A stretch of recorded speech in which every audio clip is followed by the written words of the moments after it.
coming up next. Well, the weekend has officially begun, and we welcome you better believe it. Outstanding, David. Thank you. So here's Oklahoma City's starting group. Gallinari and Adams, the combo out front. Gilgeous-Alexander out there with Chris Paul. And it's Dort in at the 3 spot. And for Indiana, Warren and Turner at the 4 and 5. Then there's Victor Oladipo. Then there's Malcolm Brogdon. And it's Holiday in at the 2. Now here's Brogdon. Passes to Turner. 11 feet away. The rebound by Steven Adams. And Adams has got the ball here for Oklahoma City. Their last encounter was in Oklahoma City. Poor execution in that one. Not sure what led to the lack of focus, but coaching staff definitely not happy. And they made some comments themselves that some of the fault might have lied with them because they didn't go in with the best of game plans and they didn't make the right adjustments. So we'll see tonight if they do. At the end of the year, Brent, we've been seeing an uptick in play from some young, lottery-bound teams.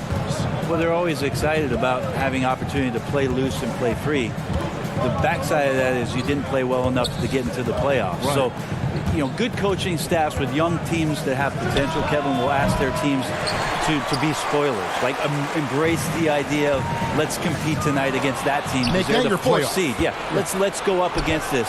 Sure. There are other teams that, quite frankly, just give up on the year. And some guys will have some big empty numbers to finish off the season. You got to temper your kind of eyeballs on those things. And the Pacers with possession here. The Thunder making the shot. Oladipo, the pass to Turner. 6 on the shot clock. Goes up on the block, and he could not get that one to go. A lot of contact, and he'll go to the line for 2. Steven Adams picks one up. And the ceiling Turner has is impressive. Has the potential to be a dominant big man in this league. And historically, you almost never saw a great shot blocker who could also knock down triples at a high clip. But count Miles Turner among the unicorns who provide that rare combination. Here's Brogdon, following the score by Oklahoma City. The rebound by Steven Adams. Well, if you believe in the numbers, that mid-range shot is not a high-value shot, even with little or no defense on you. Hits it from 3-point range. Paul's got 5 now. And the stretch center in demand for Miles Turner. Greg, how does he take that next step as a player? Getting stronger. And continuing to improve his recognition and communication at both ends of the floor. Yep, that one goes in there. Oladipo playing a couple years at point guard in Orlando when he started his career, showing off his passing ability there. Now here's Adams. Looking at his point production, he averages almost 11 points a game. And it's blocked. Outside Holiday. Good, and it's Oladipo picking up the assist. Uncovered at the rim, finding cracks in the defense here early on. Just really smart basketball and exploiting whatever holes that he's seeing right now in the defensive squad. Now here is Holiday. Taking a look at his stats, he's averaging around 9.5 points a game. And despite the size disadvantage, attacking the heart of that defense. Yeah, no stopping him on that play. Sometimes even the taller defenders are helpless to stop him. The shot missing. Let's hope for his sake that he does not try that one ever again. You're right. It's good on the putback. Oh, and a nice job of turning that miss into 2 points on the tip-in. Hustle points, I believe they call them. Hustle points right there. So the Thunder, their last game, a loss to the Jazz. Here's Gilgeous-Alexander. That one falls. His second basket of the game. He's now 2 for 3. We've talked so much about Gilgeous-Alexander's athleticism. This is the reason why, on display. Ball against Brogdon. And Holiday kicks to Warren. Turner. And Turner stays with it. Nice tip in there. I mean, he's got like a sixth sense in terms of where the miss is going to go. That is really a talent. Warren dishes to Holiday. From downtown, the shot will not fall. And Oklahoma City will go with it the other way. This game coming after a loss against the Jazz. Got that bucket in no time at all. Gilgeous-Alexander's got 7 points. There's 31 seconds left to play in the first. Pass to Oladipo. From deep three-point range. And that one goes out of bounds. Last touch by Oladipo. So Indiana ends up with a new group on the floor. For the Thunder leading by 4. Here's Schroeder. He had 27 points last game to the inside. And Noel throws it down. And trust me, Dennis Schroeder would love to score the basketball, but his ability to set up his teammates is also effective. Here's Holiday. That shot, no good.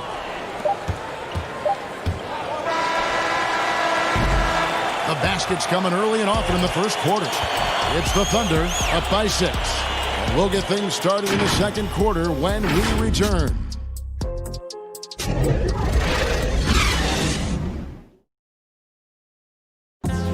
Chris Paul talks about the matchups he faces at the toughest position in the NBA night in. And CP3, one of the most competitive players in the game. It's an obsession with him, and you can see how hard he gets after it every time he takes the court. And thanks again for tuning in. If you're just joining us, we've played through 1 quarter of action so far. And for the Thunder guys, what stands out to you so far?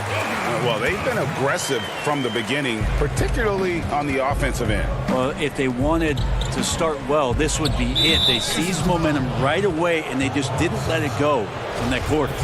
And now, brought to you by Gatorade, all fueled up and ready to go. Let's reset our lineups. On the court right now for the Pacers. We've got Doug McDermott, and it's Bitadze in at the center, locking down the middle. Now that's just enough defensive pressure on him to throw off that shot. I bet he gets a good look at it next time and hits it. And truly some significant roster changes for the Pacers this past summer. Jeremy Lamb, Malcolm Brogdon, T.J. Warren. They've gotten younger and gotten better as well, if you ask me. Excellent work by the Pacers front office. Here's a look at the stats for Schroeder. How the second half of the season has shaped up for him. Averaging 17 points per game, 4 assists, and 3 rebounds. And he's done his share of the work for the team, definitely making an impact. Well, the numbers, if you look at them, impressive all the way around, and he's not letting the team down. Well, we've seen that movie a few times, haven't we? An easy bucket in the paint. He feeds it to Muscala. It's over McDermott. Noel trying to break loose. Muscala gets the bucket. I mean, the number of points they've scored in the paint already here is eye-opening. Inside. A slam dunk by Diallo. That's a stomach punch, guys. Turn it over and give him a free run to the bucket. Oh, you're so right. No question who has the momentum now. Execution with pace, that's a bad turnover that simply was telegraphed. And the foul is called. He intentionally grabbed him there for some reason. I don't know. Kevin, all I can think of is that he's trying to slow the game down a little bit. Right. That's a stretch, though. Definitely a strange move on his part. Edmund Sumner's checked in for Indiana. Andre Robertson, he's checked in for Oklahoma City. Pacers trail by 4. Pass to Sampson. To the middle. It's stolen by Schroeder. And they're running. Muscala, the pass to Noel. Well, it's been up and down the last few years for Nerlens Noel, but there are still some impactful numbers. The Thunder shooting their 5th and 6th free throws of the game.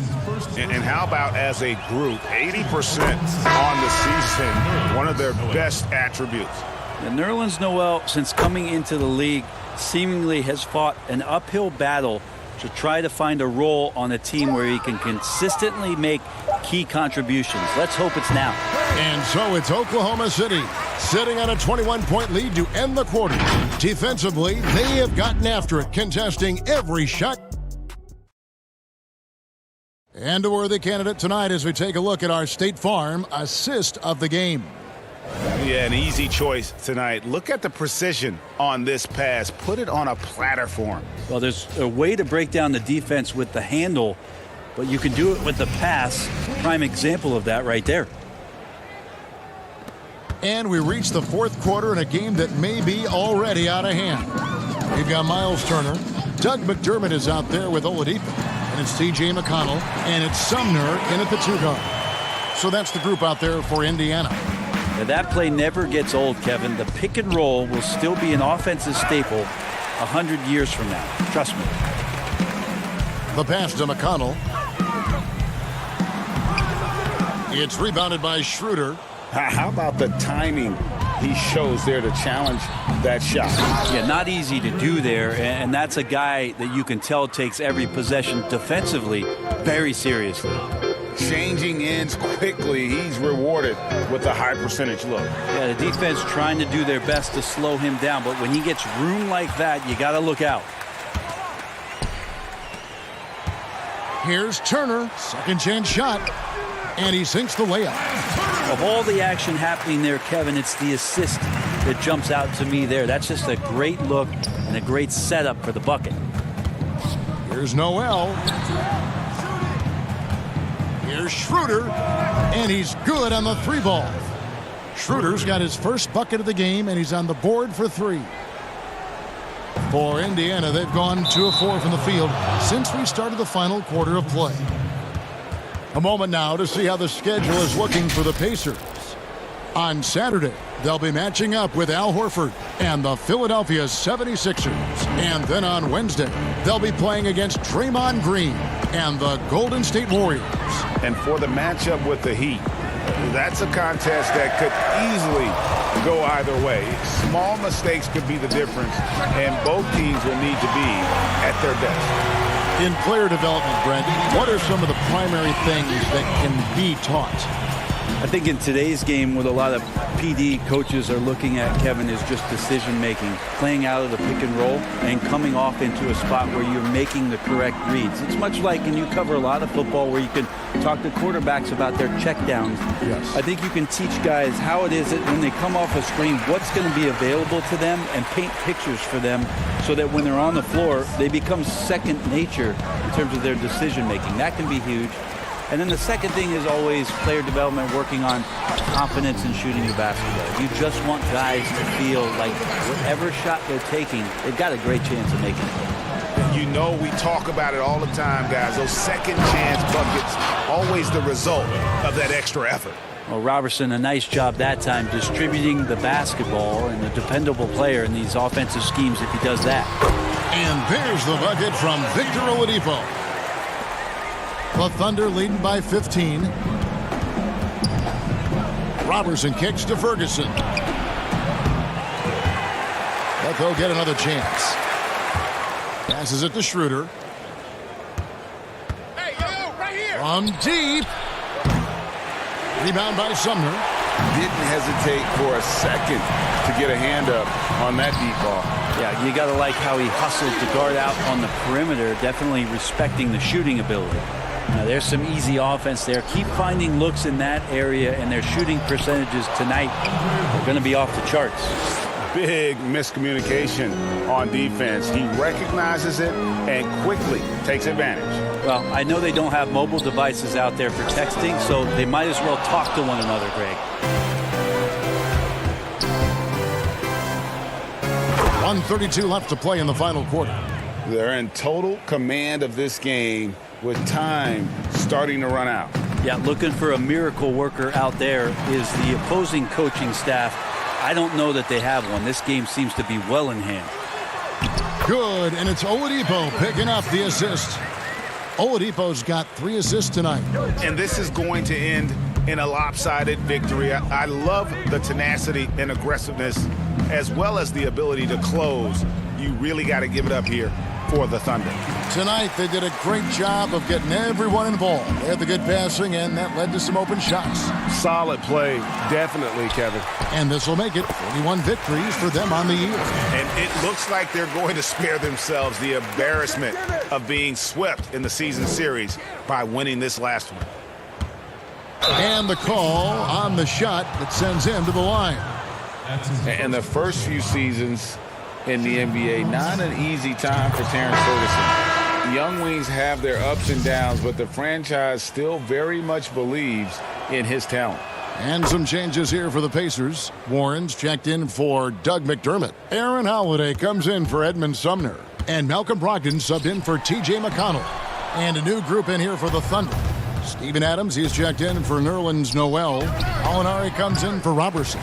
Shai Gilgeous-Alexander checked in for Diallo. And Chris Paul subbed in for Dennis Schroeder. The wide open look here for Holiday. Knocks down the three ball. Well, the size that Brogdon has at the point guard, a good job of finding somebody over the top. Here's Gilgeous-Alexander. And they come right back with their own three-pointer. And the Thunder lead by 15. 1 second separating the shot clock and game clock. Holiday, the pass to Warren. It's Brogdon on the wing. Fires the three. It's rebounded by Oklahoma City. 22 is their biggest lead. Here's Gilgeous-Alexander. Lays it up and banks it in. Making every effort to put this game on ice. You love that the guys are staying aggressive late in this ball game, just not wanting to let go of the rope. So no problem for Oklahoma City as they get the win. A resounding victory for them. And Greg in enemy territory, no less. That's exactly right. But with the way they controlled the game and just completely took the crowd out of it. All right, David, great job. Thanks so much. And that's going to do it tonight, folks, for our broadcast.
Where do I start? Where do I get my rhythm? Where do I get my groove? I always start off with a bounce. You just start with a bounce, and then you see. I'm part of the baddest game, most successful game in the world. I went to Portugal this year, and the young tour guide goes, "It's Doris Burke from 2K." It wasn't Doris Burke, the announcer. It was Doris. And about ready to get underway at the Chesapeake Energy Arena. Hi, everyone. Thanks for joining us on Payday. Well, guys, since Devin... Doing it all, DA. Thanks. And now the opening lineup for Phoenix. Rubio and Booker. They're the backcourt. Johnson is out there with DeAndre Ayton. And it's Bridges in at the 3 spot. And for the Thunder, Gallinari and Adams, the combo out front. Gilgeous-Alexander out there with Chris Paul. And it's Dort in at the 3. He just bangs down the one-hander. 2 very easy points right here. I think the player most closely identified with the Phoenix Suns the last 3 years, obviously Devin Booker. You know, here's a guy who averaged well over 20 points. He can beat you with the pass as well. He's the piece that gives this team great hope for the future. Johnson left side. King shot on the way. Good. And a nice assist from Booker. Well, that's the court awareness of Mr. Devin Booker. This guy increasingly becoming such a good passer. Paul against Rubio. Paul outside. Lets it fly. Bridges with the board. And what's astounding, even with Booker, the Suns have been last, Doris, in three-point accuracy 2 straight seasons. Yeah, and I think that speaks, Kev, to the roster construction. You need floor spacing to win games, and it can't be from just one guy. This franchise knows that. They just haven't been able to yet solve the problem. Doris, what has impressed me about Booker is that he's put up great numbers despite not having a lot of franchise stability at the start of his career. No doubt, Kevin. For Devin Booker, his first 4 seasons, he had 4 different head coaches. That doesn't even start to touch the roster turnover he's dealt with. Through everything he's faced, he has produced on the offensive end. You love this guy's upside. Now, here is Gallinari. His last outing, he had 18 points. Here's Adams over Johnson. And foul on the shot. He'll shoot 2 at the free throw line. Doris Adams, a terrific player on the floor. But you know what? He's a great teammate as well. They always talk about the great chemistry he brings to the Thunder. And anyone who's had a conversation with Steven Adams knows he is quite a character. This guy is so easygoing. He's fun. I think he brings a great vibe to the locker room. Now here's Booker. 29 points for him last game against the Trailblazers in Portland. And guys, remember, remarkable passing the ball as well. He racked up a number of good assists. On the wing, Booker. Gilgeous-Alexander covering. Great positioning on the putback. This guy, a relentless force on the glass. DeAndre Ayton going to work and getting the putback. Rubio against Paul. Gallinari left side. And the pass to Gilgeous-Alexander. And again, Oklahoma City, no good. On the wing, Booker. Here in the first, just under 2.5 minutes played so far. The shot's good. This guy has so many shots up his sleeve. Devin Booker loves to go with that floater when it's presented to him. Here's Paul. He can't get it to go. Now the Suns take it the other way.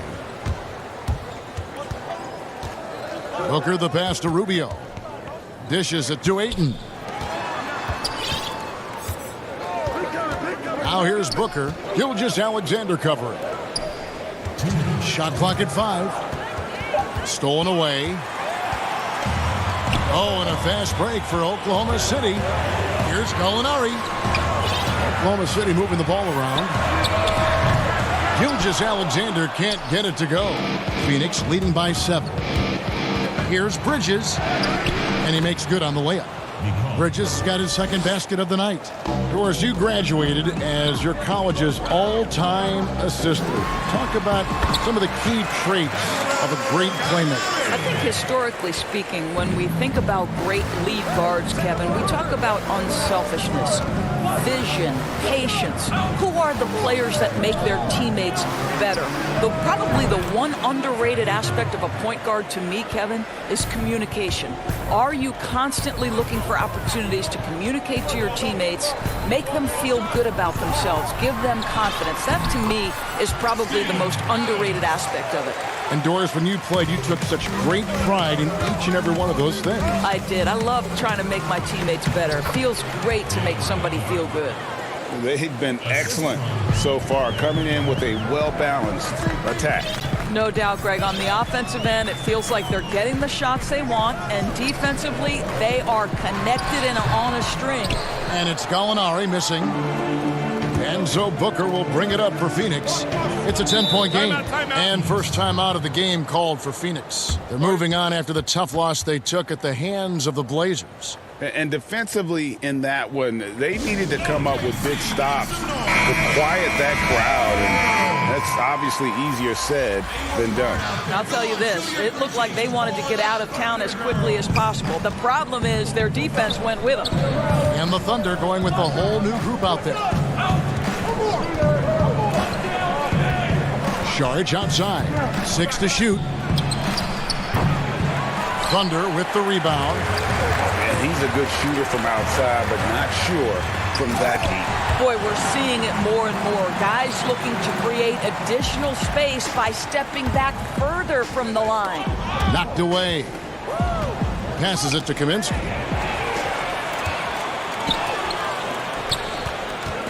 Here's Schroeder. Baines with the block. And they'll keep possession. Here's Diallo. And so it's the Phoenix Suns in the driver.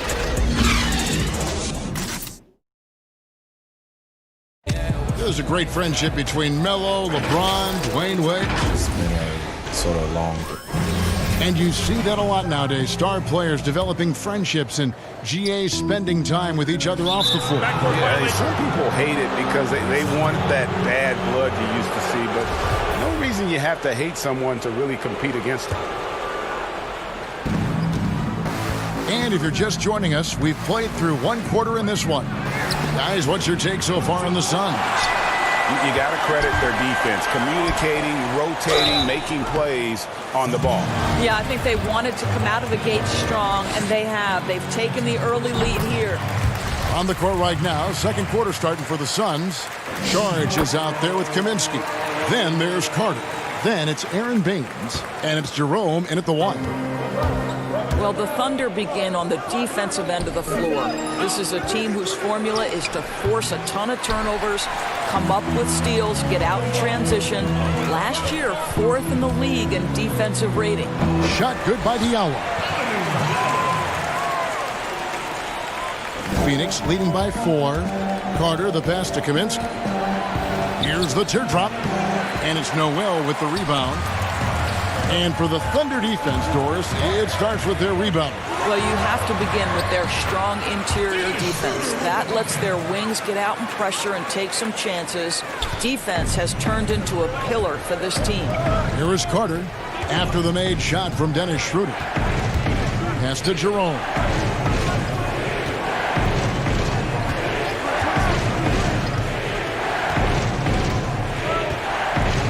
Down to 5 on the shot clock.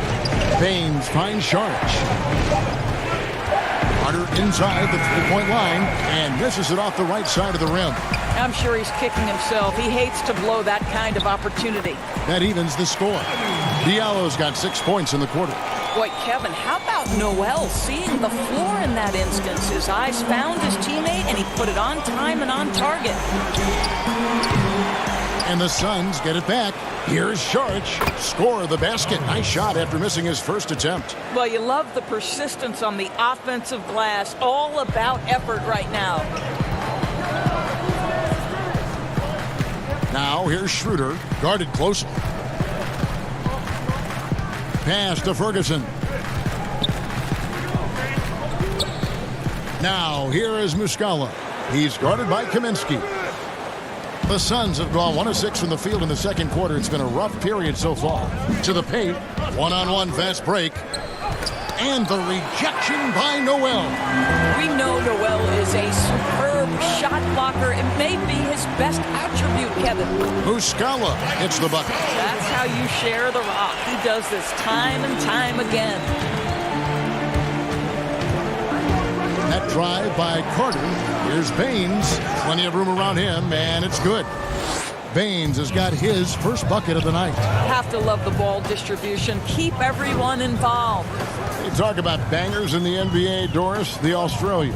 Aaron Baines, rugged as they come. Kev, he is the very definition of an energy guy. This man is a great defender. You get blindsided by one of his picks, you are going to feel it the next day. Oklahoma City needs to get off a shot. And here we go. Carter heading to the hoop. Plays it in off the breakaway. Now it's a 4-point Suns lead. Well, that's why they're in front. Aggressive play at both ends. Nicely done. Muscala releases. Phoenix grabs the miss. They've led by as much as 10. They can look forward to the American Airlines Center after this game. They'll match up against Dallas. It'll be the third game of this 3-game road trip. There is a heart and passion that Sharge brings to the game every night. Good job initiating contact. And Oklahoma City going with a whole new group out there. Doris, as you always say, there is a grace in handling wins and losses in this game, isn't there? You know what, Kevin? There's an old saying that winning and losing are imposters, that it's everything to do with how you react to constant learning and growing experiences. And listen, everybody wants to win, but can you experience losing with grace and dignity? Can you embrace the joy of pure competition? To me, that's one of the beautiful things about the NBA. Men handle heartbreak and joy and set an example for the next generation. It's beautiful. What an effort to get the tip in, just wanting it a little bit more. Down low, here's Adams. Crafty move, got a piece of it. Boy, really tough to score on DeAndre Ayton. Such a patient shot blocker, guys. No good. And Oklahoma City will go with it the other way. This game coming after a loss against the Jazz. And with that shot, the Suns' lead is cut to just 5 points on the basket from Paul. And they've repeatedly probed inside in the first half, guys, and it's paid off. Booker looking around. Inside, here's Sharge. Good. A nice assist from Booker. Booker's got 3 assists now in this one. And defensively, they are on their heels every time the ball comes inside. Paul kicks to Adams. He feeds it to Gallinari. Bridges with the steal. And that'll be Oklahoma City's ball as it goes out of bounds.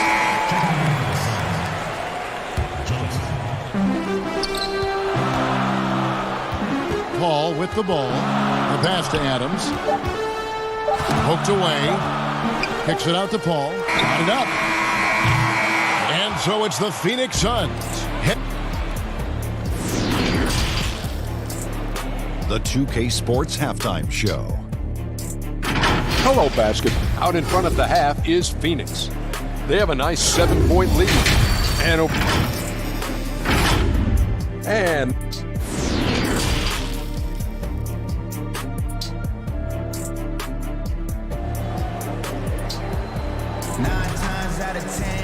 And for those of you just tuning in, thanks for being with us.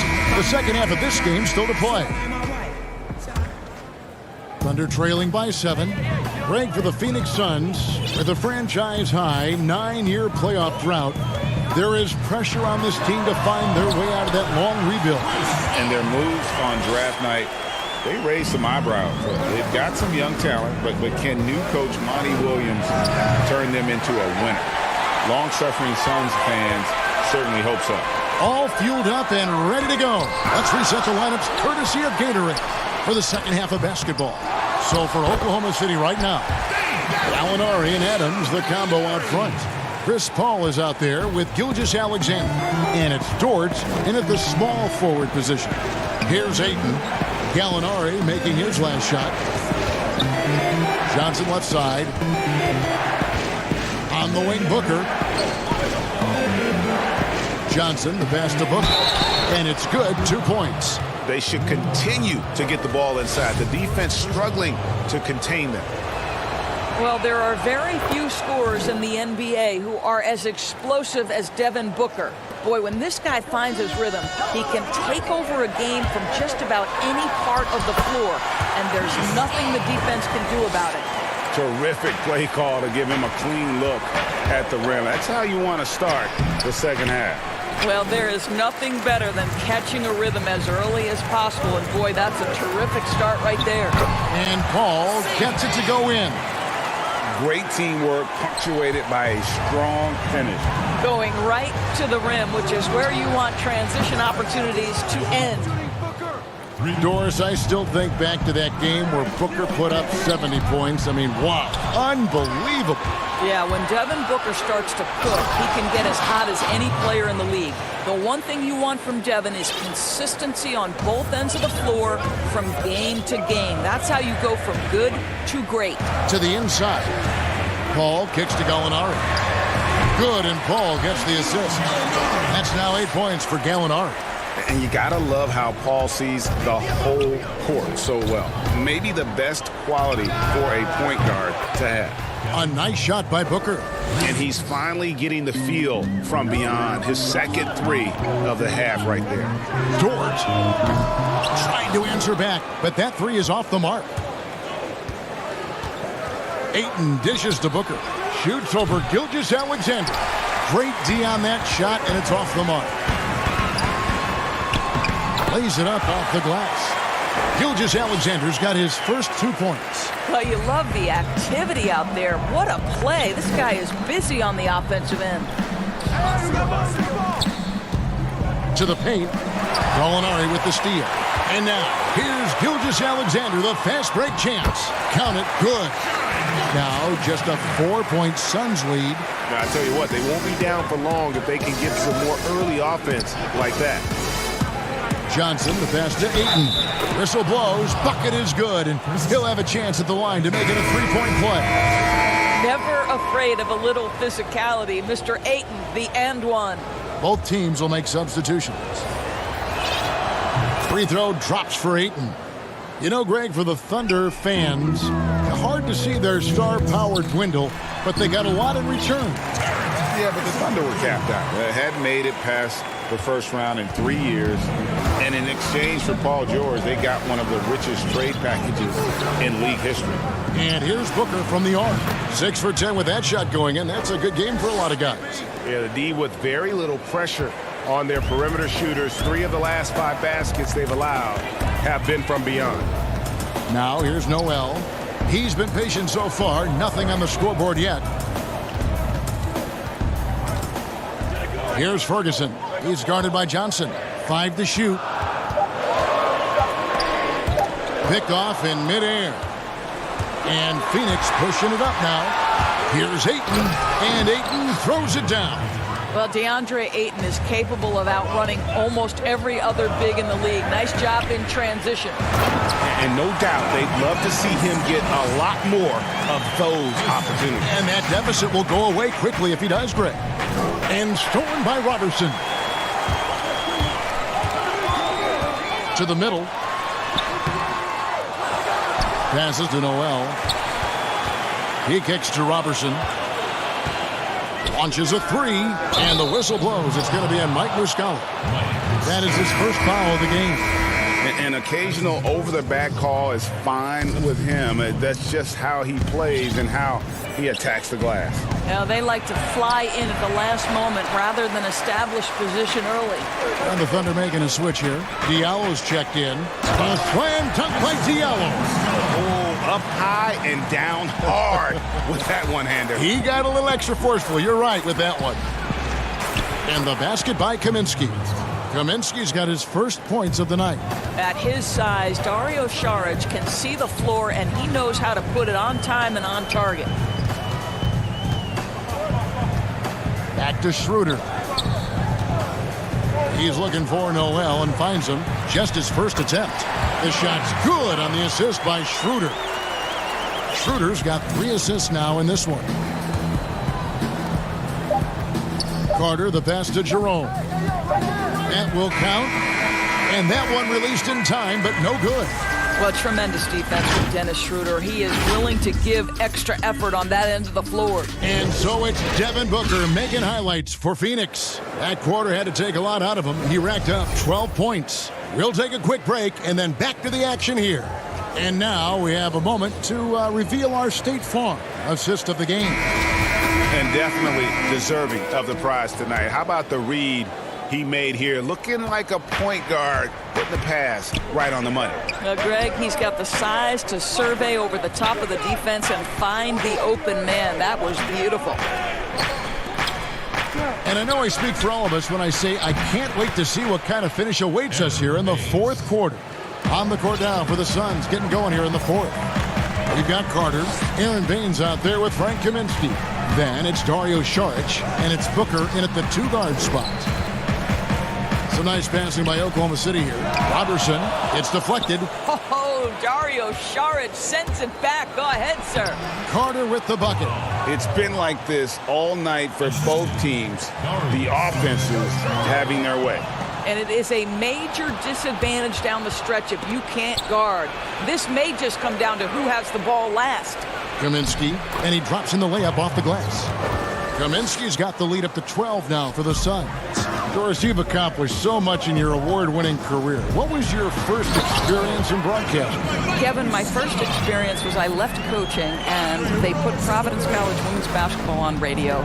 That was the first ever game I got to call. It was so cool. Tell me yours. What was the very first? Did you study this? How did you get into broadcasting?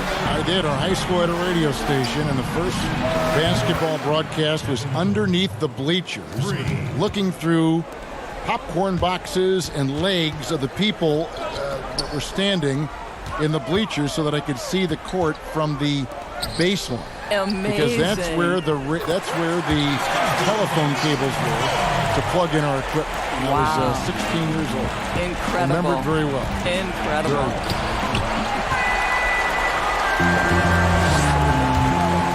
Now here's Diallo, defended by Carter, and that one's good. Schroeder.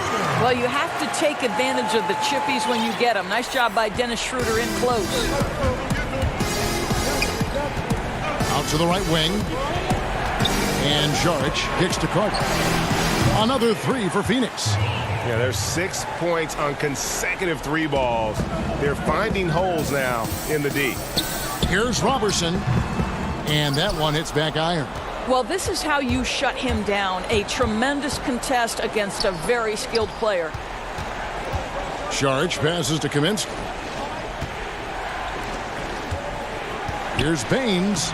That's in there. Carter with the assist. Carter's got his third assist on the night.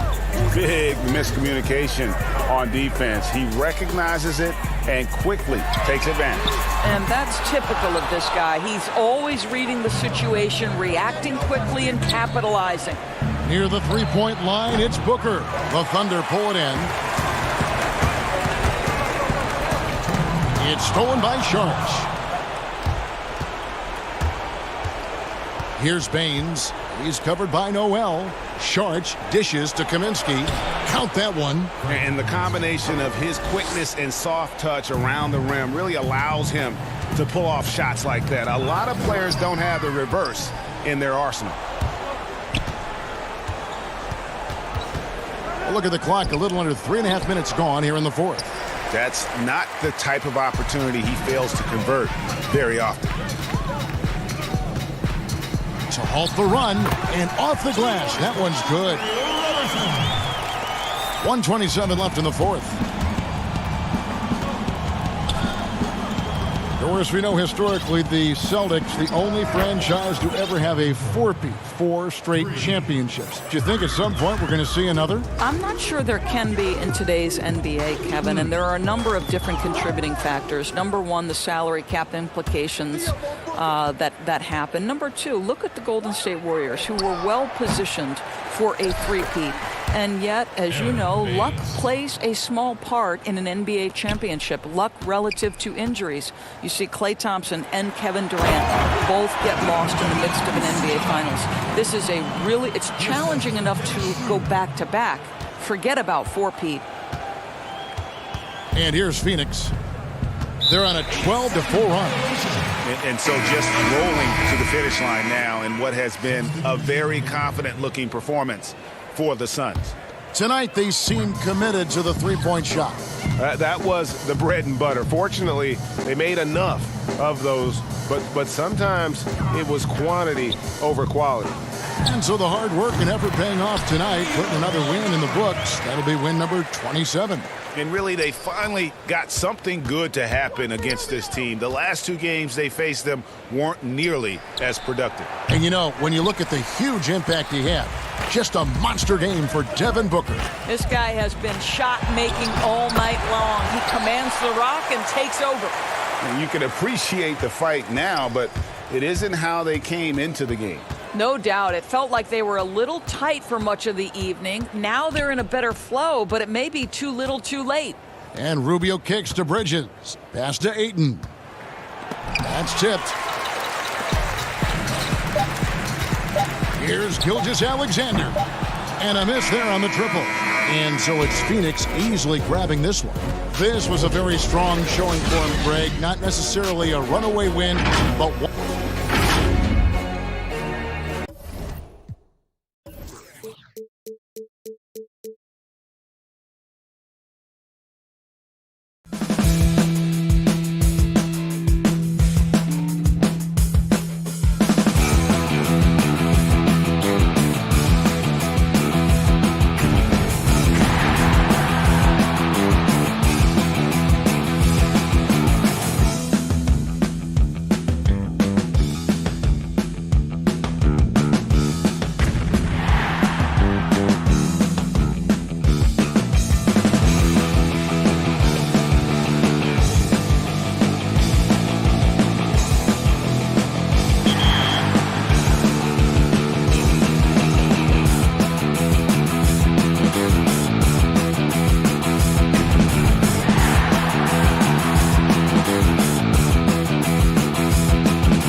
Welcome back to 2K TV. Bill Yeah. Simmons, the sports guy. Now, the sports guy is your nickname, but if you were a player, what would you have as your nickname? Washed up. Washed up, Yeah. that's it? Yeah. I quit pickup like 5 years ago. I'm gonna end it right here. He's going to end it. I'm going to end it. I feel it. Downtown Phoenix on a bright and sunny day as we come to you from Arizona. And with pregame routines coming to an end, it sure is fun to watch, DA. Thank you. Let's check out Indiana's starting lineup. Warren and Turner at the 4 and 5. Then there's Oladipo. Then there's Malcolm Brogdon. And it's Holiday in at the 2-guard spot. And for the Suns, Rubio and Booker. They're the backcourt. Bridges out there with Johnson. And it's Ayton in at center. Brogdon the pass to Warren. And a great assist by Brogdon as that one goes in. Warren's got the first points up on the board tonight here for Indiana.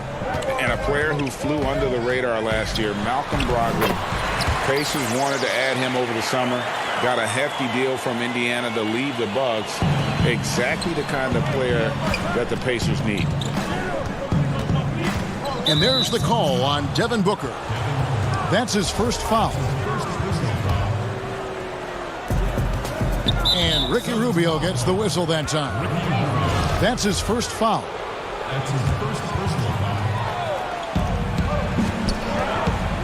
Here's Oladipo, and the basket good. A bank shot that time. Really good to see Turner find the open man, proving once again he's a team-first guy. Johnson dishes to Booker. An absolute bomb from three-point range. What a tremendous ability to hit from so far out. It's a big-time three. Oladipo, the pass to Turner. And Turner throws it down. Boy, I love how unselfish Oladipo is. Great at getting his teammates involved and on-time, on-target passes. Booker with no one around. Another three for Phoenix. Off to a nice start here. They've hit all three from the field. Out of bounds, Phoenix will take possession.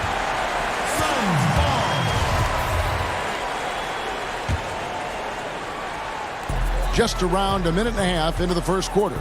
Rubio finds Booker. And here is Johnson. Back to Booker. Inside. And the officials call him for a 3-second violation.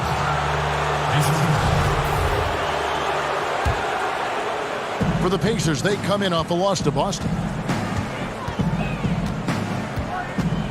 Now, here's Brogdon.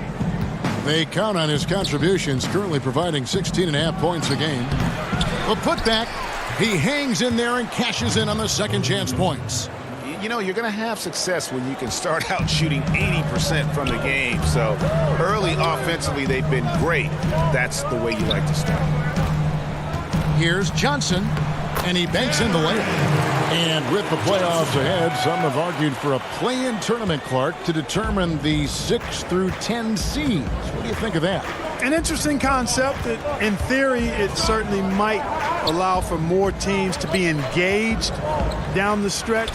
You know, with Adam Silver, he's very much interested in seeing how to make the game better in every way. So there are no sacred cows. Just because it's been done one way before doesn't mean that he's not looking at ways to change it to improve it. And keep that fan base really interested. Yeah, that's a big part of what's made the league as successful as it has been worldwide. The Suns shooting their first free throws of the night. Last season, the Suns made DeAndre Ayton the #1 overall pick in the draft. They had no hesitation, Greg, in making that call. And when a player like Ayton, who was in the Rookie of the Year combo from the get-go, is available, you have to take him. Not only is the upside sky high for Ayton, but he was an impact player from day one for the Suns. Now, here's Rubio. He's covered by McConnell. And Rubio gets it to go on the assist from Bridges. Pacers trail by 4. A minute 50 left to play in the first quarter. Pass to Warren. Just 5 on the clock. Here's Vitadze. It's tipped. And using that wide reach to reject shots. Aiden can't afford to throw up weak stuff around the big fella. Here's Vitadze. And he can't bank that one in. And it's Rubio with the ball for the Suns. Guys, we've seen some excellent offensive output. Yeah, great momentum for them offensively. This is as good as it gets for a first quarter in terms of shooting the basketball. Greg, you're exactly right. I mean, everything seems to be dropping. Impressive scoring here. McConnell with it. Now guarded by Ayton. And McConnell gets it to go. And really, it's been a major aspect of their offense in the early stages here. Their success working the ball inside and getting points from close range. And they've had assists now in their last 3 baskets. There's 47 seconds left to play in the first quarter. Warren. Some solid defense from Šarić. Boy, that defense smothered him in there. Love the intensity. Bridges misses. I mean, that can happen to anyone, but it's ugly every time it does. Yeah, it is unfortunate, embarrassing. He just lost his concentration for a split second, and that's all it took. For 3, Booker, another 3 for Phoenix. And right there, Rubio doing what he does. Seeing the floor, exploring the defense, finding the open man, and getting him the ball. Bridges dishes to Šarić. His second shot goes in, off to a good start, 2 for 2. And of the last 6 baskets, 5 have come on the interior. This is just smash mouth physical basketball, guys. Here's Bridges, and it's blocked. Holiday, no one around him. And the last second attempt doesn't fall. And so it's the Phoenix Suns holding on to an 11-point cushion as we get ready to take a break. And they've done a phenomenal job down low, so many of their points coming right at the rim. We'll get right back to the action when we return. Welcome back to Noche Latina, celebrating the Latin culture and their love for the game of basketball. It just keeps growing. And a closer look here at the hustle stats for the Suns. Boy, they've really amped up the pressure at the defensive end, guys, and have piled up the steals in the early going. Yeah, and one thing, Clark, I've noticed is how quick their hands have been tonight. Thanks to that, they've gotten a lot of points off of turnover. On the court for the Pacers as our second quarter gets underway. They've got McDermott, and it's Sumner in at point. Frank Kaminsky was picked 9th overall back in the 2015 draft, and he's really established himself in a few years as a quality role player who can stretch the floor. Nice work to get it inside and draw the contact. Exactly. The defense determined not to allow the easy layup right there. They'll settle for making him earn the free throws. Johnson, he's checked in for Šarić. And the Pacers also making a change. Malcolm Brogdon's checked in for Justin Holiday. I mean, maybe could have tried for a more memorable dunk than that one. And we know he's capable of those memorable ones. Hey, they've got a nice, comfortable lead here, fellas. Might as well keep it simple. Do it a plain, simple one-hander, just like pound cake. I would agree. Here's Vitadze, and he dunks it down. Yeah, I'd like to see more passes like that from McDermott, especially when guys are open. Suns leading by 10. Passes it to Jerome. Dishes it to Baines. He kicks to Kaminsky. Over McDermott. Kaminsky misses. And he rushed that one, no doubt about it. The D out of position, you could see the frustration on his face. And that one's good, Brogdon. Brogdon's got it back down to within single digits for the Pacers. All credit to Brogdon there. Very good concentration, even with the defense on him. Here's McDermott, banked in off the glass. And they keep hammering away at him inside, forcing the ball into the paint. For Phoenix, they've gone 1 of 3 to start out the second quarter. Down low, it's stolen by Kaminsky. Baines passes to Johnson. Back to Baines. Nice ball movement by Phoenix. Carter kicks to Baines. Pass to Jerome. Johnson dishes to Kaminsky. Just 5 to shoot. Looking for Carter. He gets it there. Rebounded by McDermott. Boy, that's got to be terribly frustrating there. I mean, with the defense not hustling and he still misses, boy, he wishes he had that one back. And a finalist for Coach of the Year in 2019, Nate McMillan passing 600 wins last season. Well, you think about that. That's an impressive milestone for an outstanding coach in Nate McMillan. He moved into the top 25 all-time in wins. He's had 2 other stops as a head coach, Portland and Seattle, and I think he's doing some of his best work with the Pacers. Great job of crashing the offensive glass. He stayed with it. That's hard-nosed, tough basketball. Johnson gets the bucket. Good, solid execution inside. That's exactly the look you want. McDermott passes to Sumner. Quarter number 2, around 3 minutes gone by. McDermott can't get it to go. I didn't see that miss coming. I mean, he's usually been money from that range. And there's the pass to Jerome. Carter kicks to Johnson. And first time out of the game called for Phoenix. They're moving on after the tough loss they took at the hands of the Blazers. Well, they made a few key shots, but missed many more. It was a rough night for them offensively. And you know what? If you're not going to outwork your opposition, then you typically are going to get outplayed. So both teams making some changes here.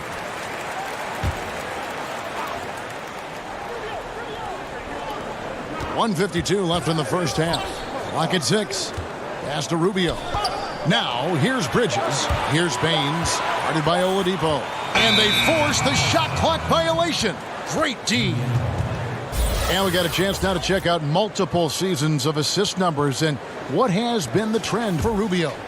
And the improvement he's shown as a passer is really noticeable. He's developed a much better understanding of how to spread the basketball around and how to keep the offense clicking. And he's a much better player because of it. And he did everything he could to make that shot as difficult as possible. And you know what, guys? That will pump him up because he takes a ton of pride in what he does on defense. Oh, great timing. He is one tough customer on that offensive glass. You know, it's like he has a sixth sense of where that rebound is going. And that sixth sense, guys, might be better than just about anybody else's. They're finding lanes to the hoop now with consistency. 5 buckets in a row from the paint. And on the flip side, Greg, the defenders have to show more fight on the interior. They've got to offer more resistance here. Bridges with it. Now defended by Oladipo. Here's Saric. The Suns need to get a shot off. For 3, Bridges. And the rebound goes to the Pacers.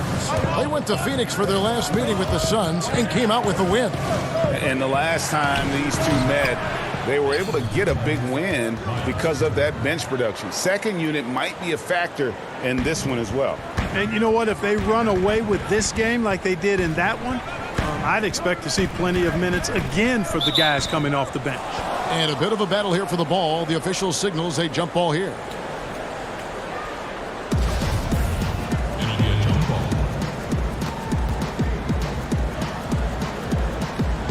And it's the Suns with the ball. Booker outside. Rubio dishes to Baines. Back to Rubio. Takes the 3. Connects from 3-point range.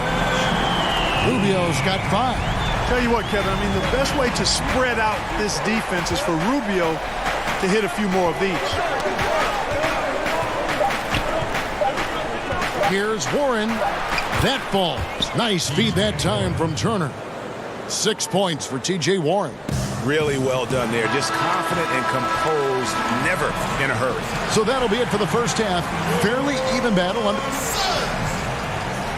All right, Dave, thank you. And time now for the halftime break with the third quarter soon. It's the 2K Sports Halftime Show. And we hope you enjoy. Devin Booker had it going on in the first quarter. He had 9 points and 1 steal. And that.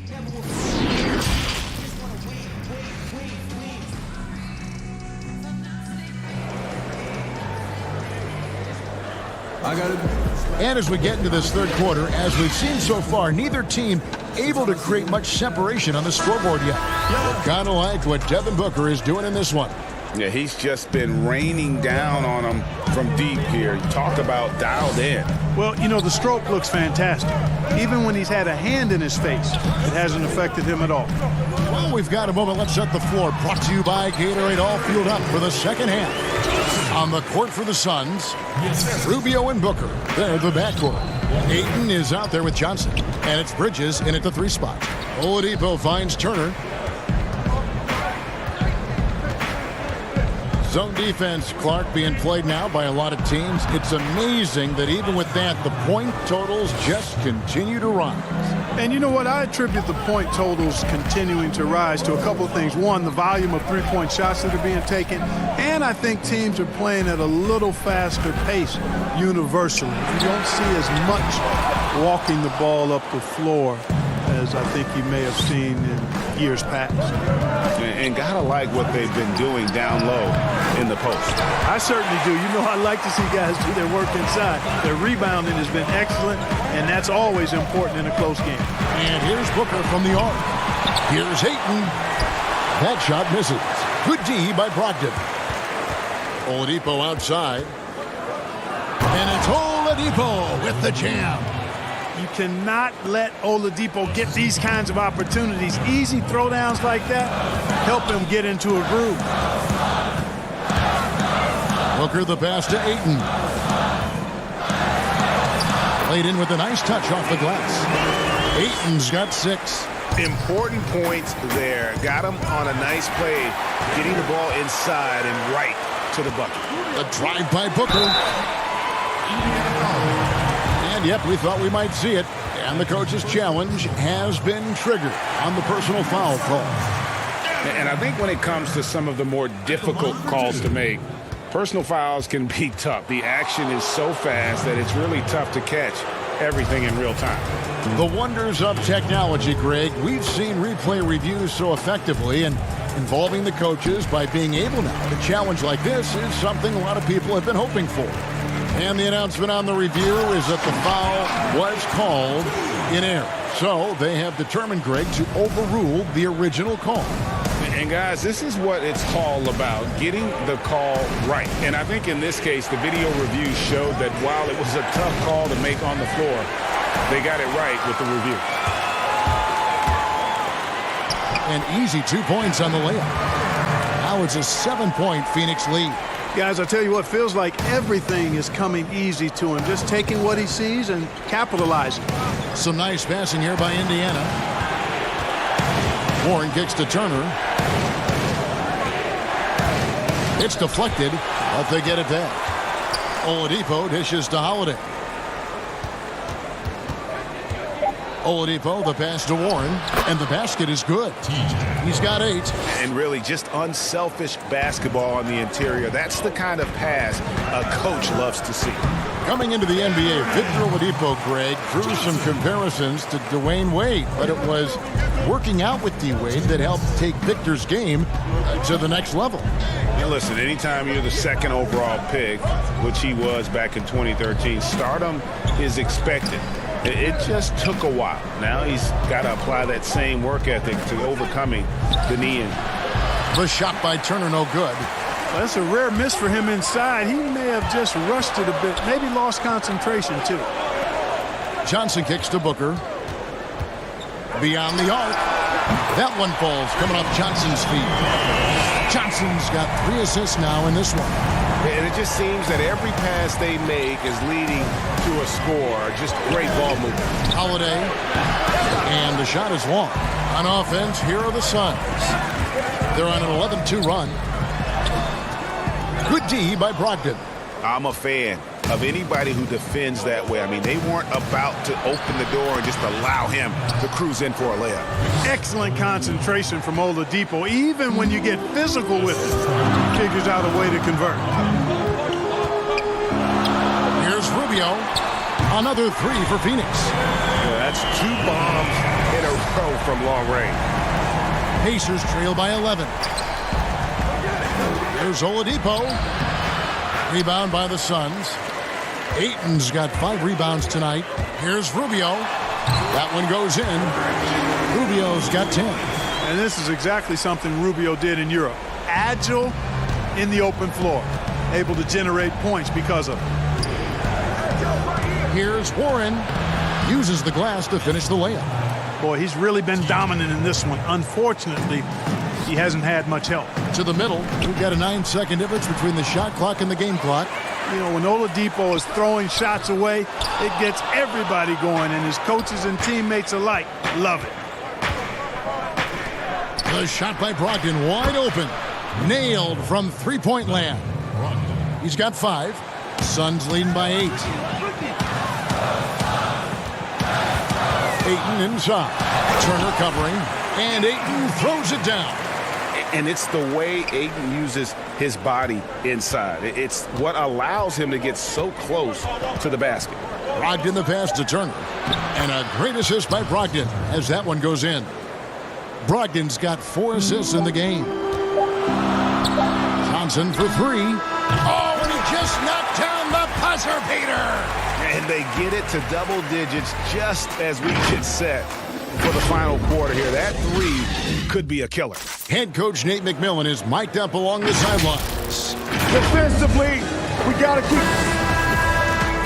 And as we head into the 4th, we'll see if there's a comeback in the works or if it's more of the same from the first 3 quarters. And a look at the 5 for the Pacers to start the 4th quarter. We've got Doug McDermott and it's Holiday in at the 2 spot. It's good. You love how each side has risen to the challenge throughout this one. Hey, defense has taken a back burner, secondary on the marquee, but who doesn't love a game like this? Let's go. I like offense. Haven't we seen that a few times today, guys? I mean, their defense has got to have a little bit more toughness about it. And if it doesn't, this is only going to get uglier. I mean, that's no way to defend a player of his caliber. And he gets the whistle. 2 free throws coming up.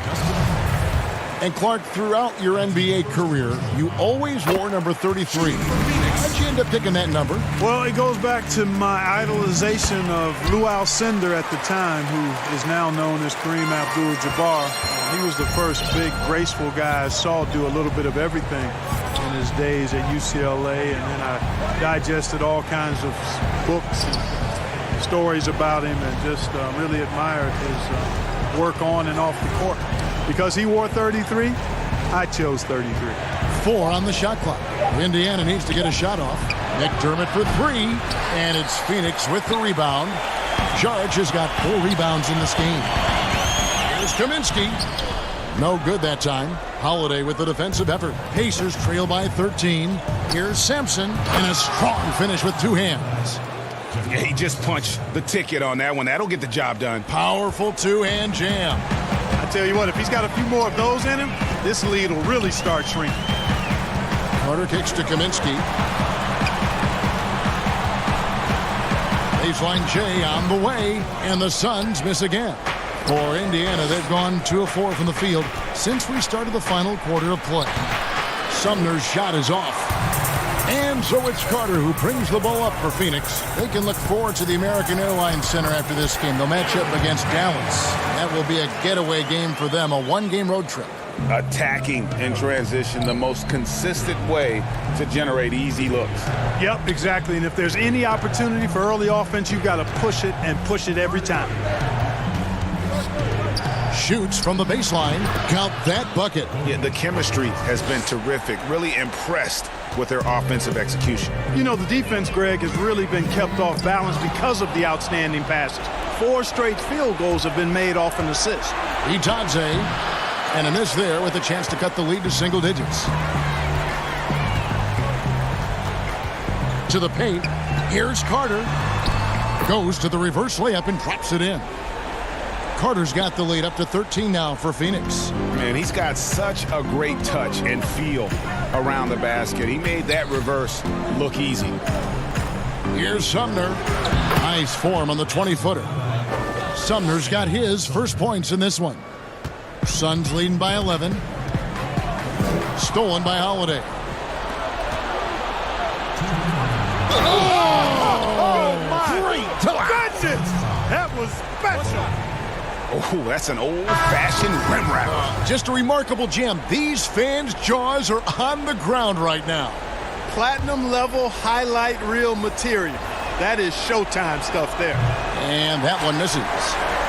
The Suns have gone 3 of 5 here in the fourth quarter. Pretty good numbers coming out of the break. And there's Booker on the assist by Sharks.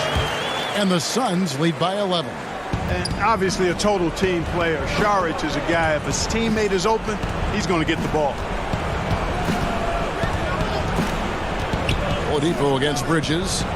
In the corner, it's Brogdon. Indiana again missing. For Phoenix, they've gotten 4 of their 6 shots to fall so far here in the fourth. A pretty nice efficiency there. Saric, and it's Phoenix scoring again. Now that's confident. Saric says, in Dario, I trust.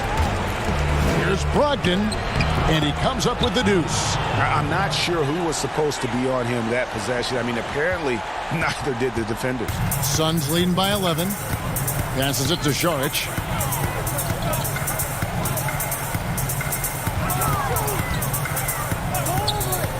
Turner against Ayton. Here's Saric. That misses off the backboard. Pacers have gone 6 of 11 since the start of the fourth quarter. And he takes that one up and powers it through. You gotta love his aggressiveness to finish inside. Well, his leaping ability gives him a great advantage. Fellas, that's exactly why they look to get him the ball around the rim. I mean, it's either a dunk or free throws every time. Booker dishes to Ayton. 6 on the shot clock. And that one goes out of bounds. Last touch by Ayton. So an entirely new group in now for Indiana. Leaf checked in for Turner. Johnson comes in for Warren. Justin Holiday's checked in for Victor Oladipo.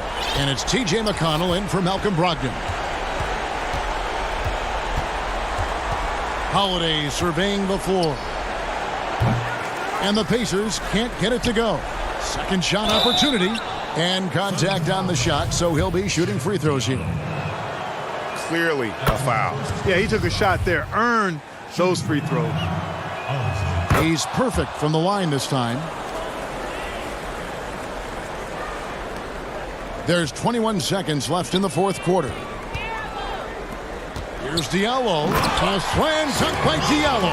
And this guy, to me, embodies determination. Small at his position, but he still gets up and keeps plays alive. That's mind over matter for sure. Three-pointer on the way. A putback controls the rebound and puts it back up and in. That is really good work there on the offensive glass.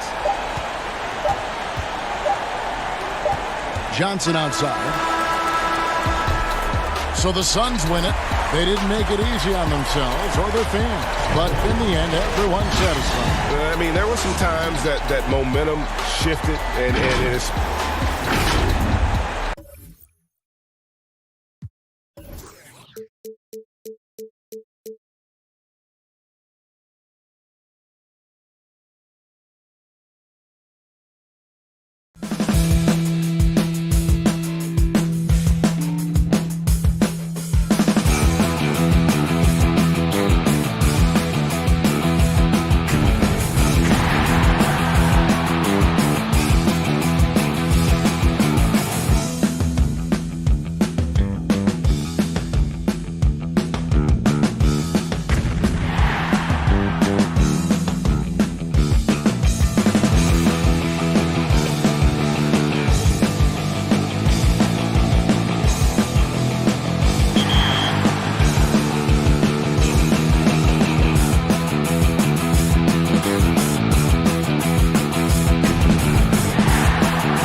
much fun, but it definitely came with some challenges. Thank goodness for 2K. That's right. In fact, it's been an honor for us to share our time and our episodes with you, the fans, the community. And the big news is NBA 2K TV is returning for Season 7. Yes, we're coming your way on September. The Thunder, no doubt, one of the NBA's best-dressed squads. Coming down the tunnel earlier tonight. They'll want to carry that show. And now a chance to take a look at some numbers for Brogdon. He hasn't been as sharp in the past 10 games as we're used to. It shows in his passing, the assist numbers down. Even the simple passes look tough for him right now. Maybe tonight he can get back on his game. Let's check out Indiana's starting lineup. Warren and Turner at the 4 and 5. Then there's Oladipo. Then there's Malcolm Brogdon. And it's Holiday in at the shooting guard position. And for the Thunder, Gallinari and Adams, the combo out front. Gilgeous-Alexander out there with Paul. And it's Dort in at the small forward position. Warren, good. T.J. Warren is a born scorer. That's his role, and he's aggressive with it. A nice shot by Gallinari. Brandon, looking ahead to the playoffs, when you made your first postseason appearance, were you surprised by the intensity you found once you got there? Kevin, it was my second season. I was playing for the Clippers, so getting into the playoffs was quite miraculous on its own accord for the organization. But the level of detail in the playoffs and intensity in the playoffs, they know everything that you're going to do. And we were playing against the Utah Jazz, which at that time... Some pretty good players. Yes, Karl Malone, John Stockton, Jeff Hornacek, the great Jerry Sloan as the head coach. It was a wonderful experience, but you understood that the playoffs were different. Absolutely something different in terms of the intensity and what it is that that team knew about you. And he recovers it. Well, Adams with the make them pay mentality right here from the free throw line. This is his first free throw of the game. And guys, you might remember that he was not at his best from the foul line in their last outing. Well, that's a guy out there in Steven Adams that you just have to pay attention to. Every night he's going to bang around the opposing big guys and be a threat around the rim to score and pick up offensive rebounds. Turner comes with the double team. Adams finds Gallinari. The shot's good from Paul. Now, Gallinari at that size can do a little bit of everything, and I like to see him dishing the rock. Outside Holiday. Here's Turner. Doesn't go for him. And the Thunder going the other way now. And with Adams on the offensive glass, he is impossible to move. Well, that's a big reason why a couple of years ago, Kevin, he grabbed more offensive rebounds than defensive rebounds. So you know he's going to live in the paint. Inside, here's Oladipo. It's rebounded by Oklahoma City. That's not going to make you a favorite target of your teammates. They'll think twice about feeding you if they're going to keep missing layups. He gets that one. Adams has got his second bucket tonight. And their offense already in a flow. Some stellar shooting to jump out to this lead. First quarter of ball, almost 2.5 minutes in. Holiday, no one around him.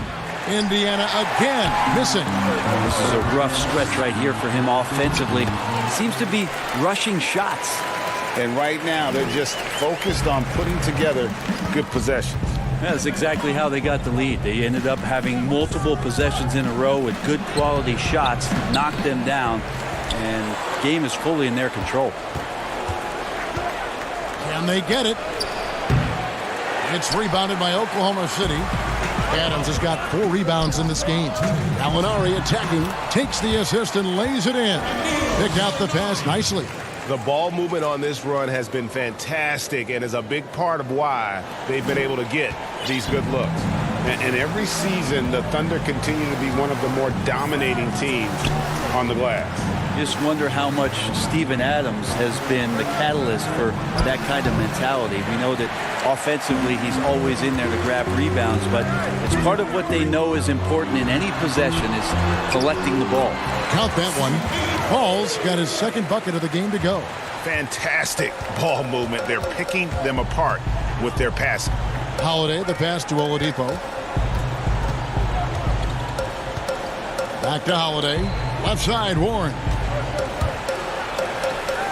Yes, and it's Holiday with the assist that time. Nice move towards the basket there. You gave T.J. Warren a little too much room, and he's going to want to score. Pass to Dort. Here's the three. That shot missing. Nice D from Oladipo. Pacers trail by 11. And then Oladipo with the jam. Yeah, Oladipo has had some highlight dunks in his career. There's another one. Brogdon against Paul. Pass to Gallinari. Shoots over Warren. And it's Gallinari missing. Well, with his touch from mid-range, Kevin, that's almost always good. That won't shake his confidence. Warren, good. 29 seconds left in the first. And the ball goes out of bounds. Last touch by Brogdon. Both teams deciding to change it up.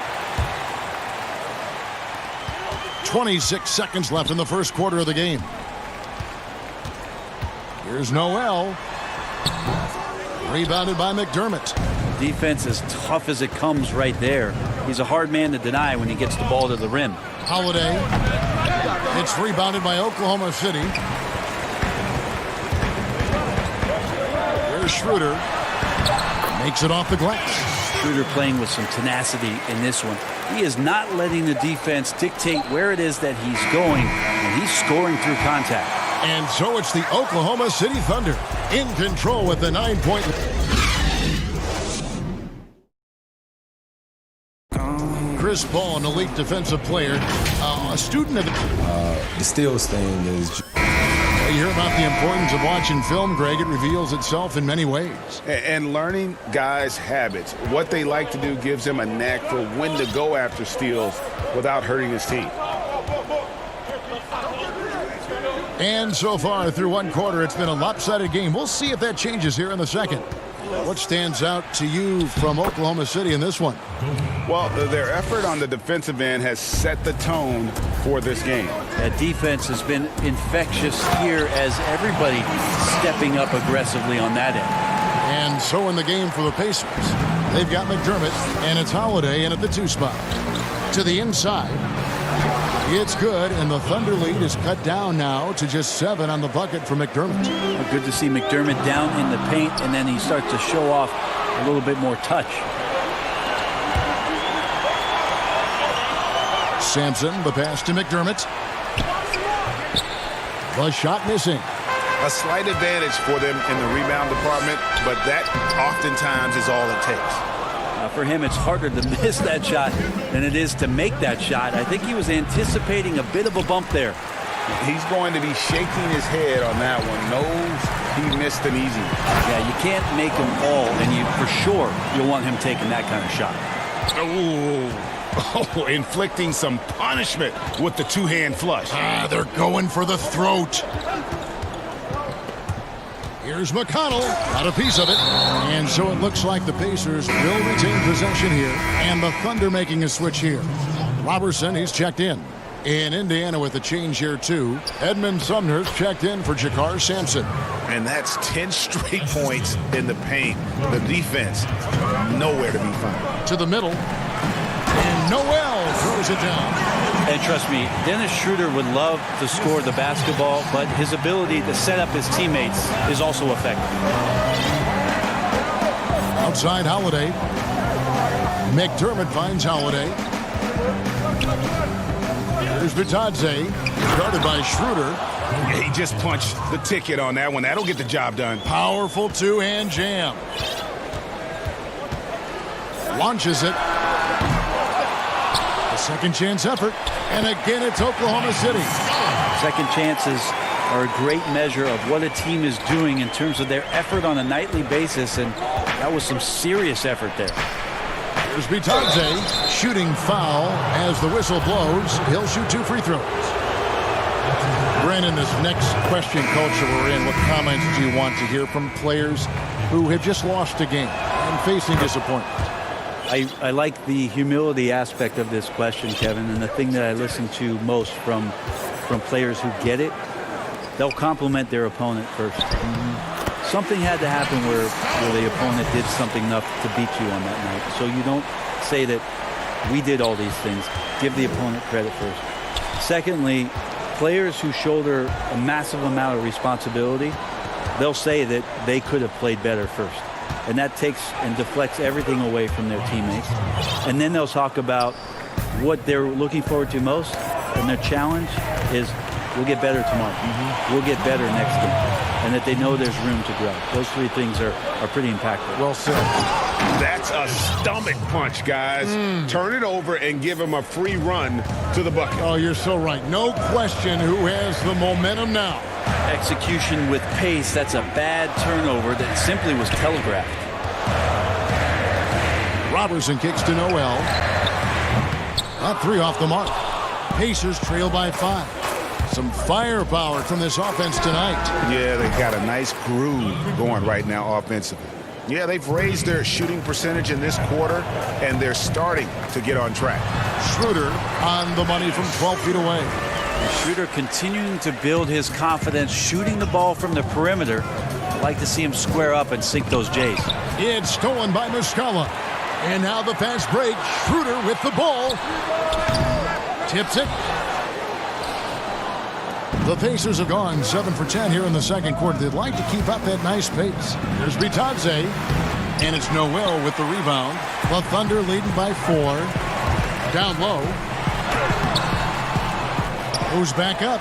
The pass to Ferguson. Here's Robertson. No good on the 3. And the great shooters know when they've got enough opening to go for the 3. I didn't think it was a bad choice on that possession. Holiday, no one around him. Here's Bitadze, a second chance effort. And at last, they get one to fall. Bitadze's got 8. And that's a lesson for the D. Fight harder on the glass. Yeah, you just can't afford to give up second chance opportunities again and again. And he has really come to life here after a slow start in that first quarter. And the official signals a backcourt violation. Not very careful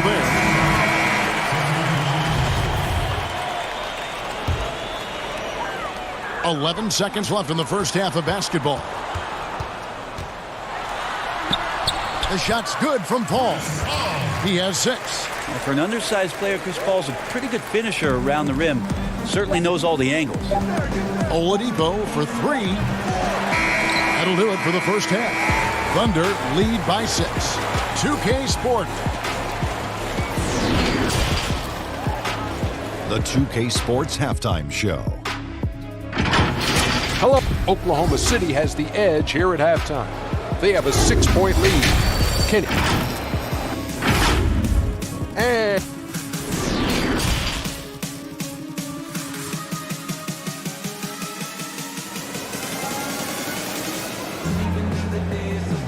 And in that first half, we saw a pretty tight battle. We'll soon find out what sort of adjustments were discussed during the half.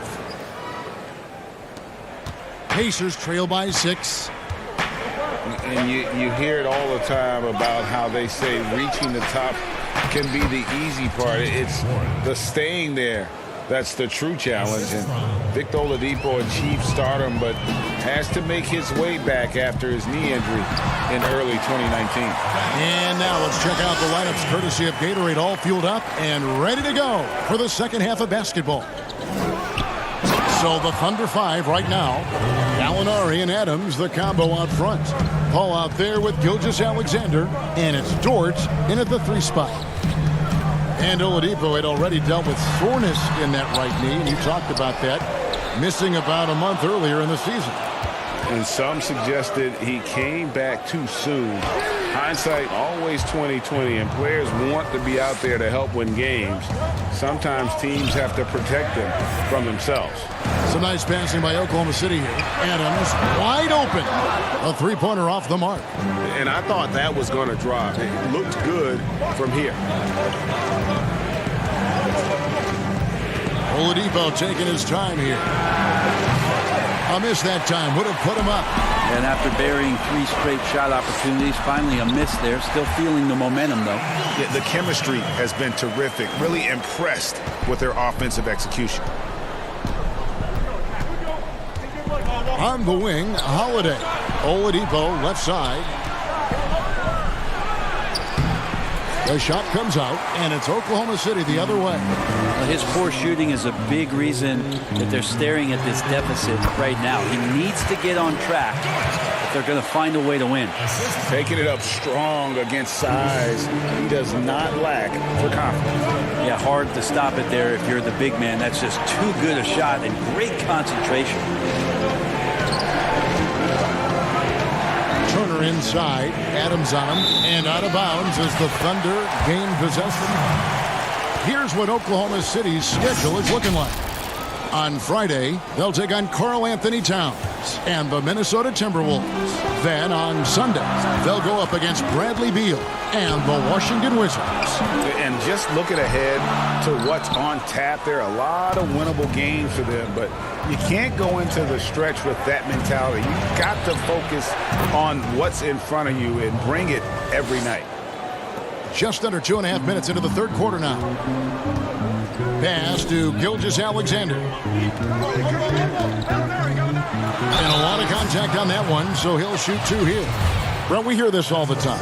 Good defense beats good offense. Do you think that's true? I don't know how defense scores. So in today's game, seeing the juggernauts and seeing what we've seen, Kevin, quite frankly, as some of the best offensive teams, not only in the last 5 years, but in the history of the league, around the Houston Rockets and what the Golden State Warriors have been able to do.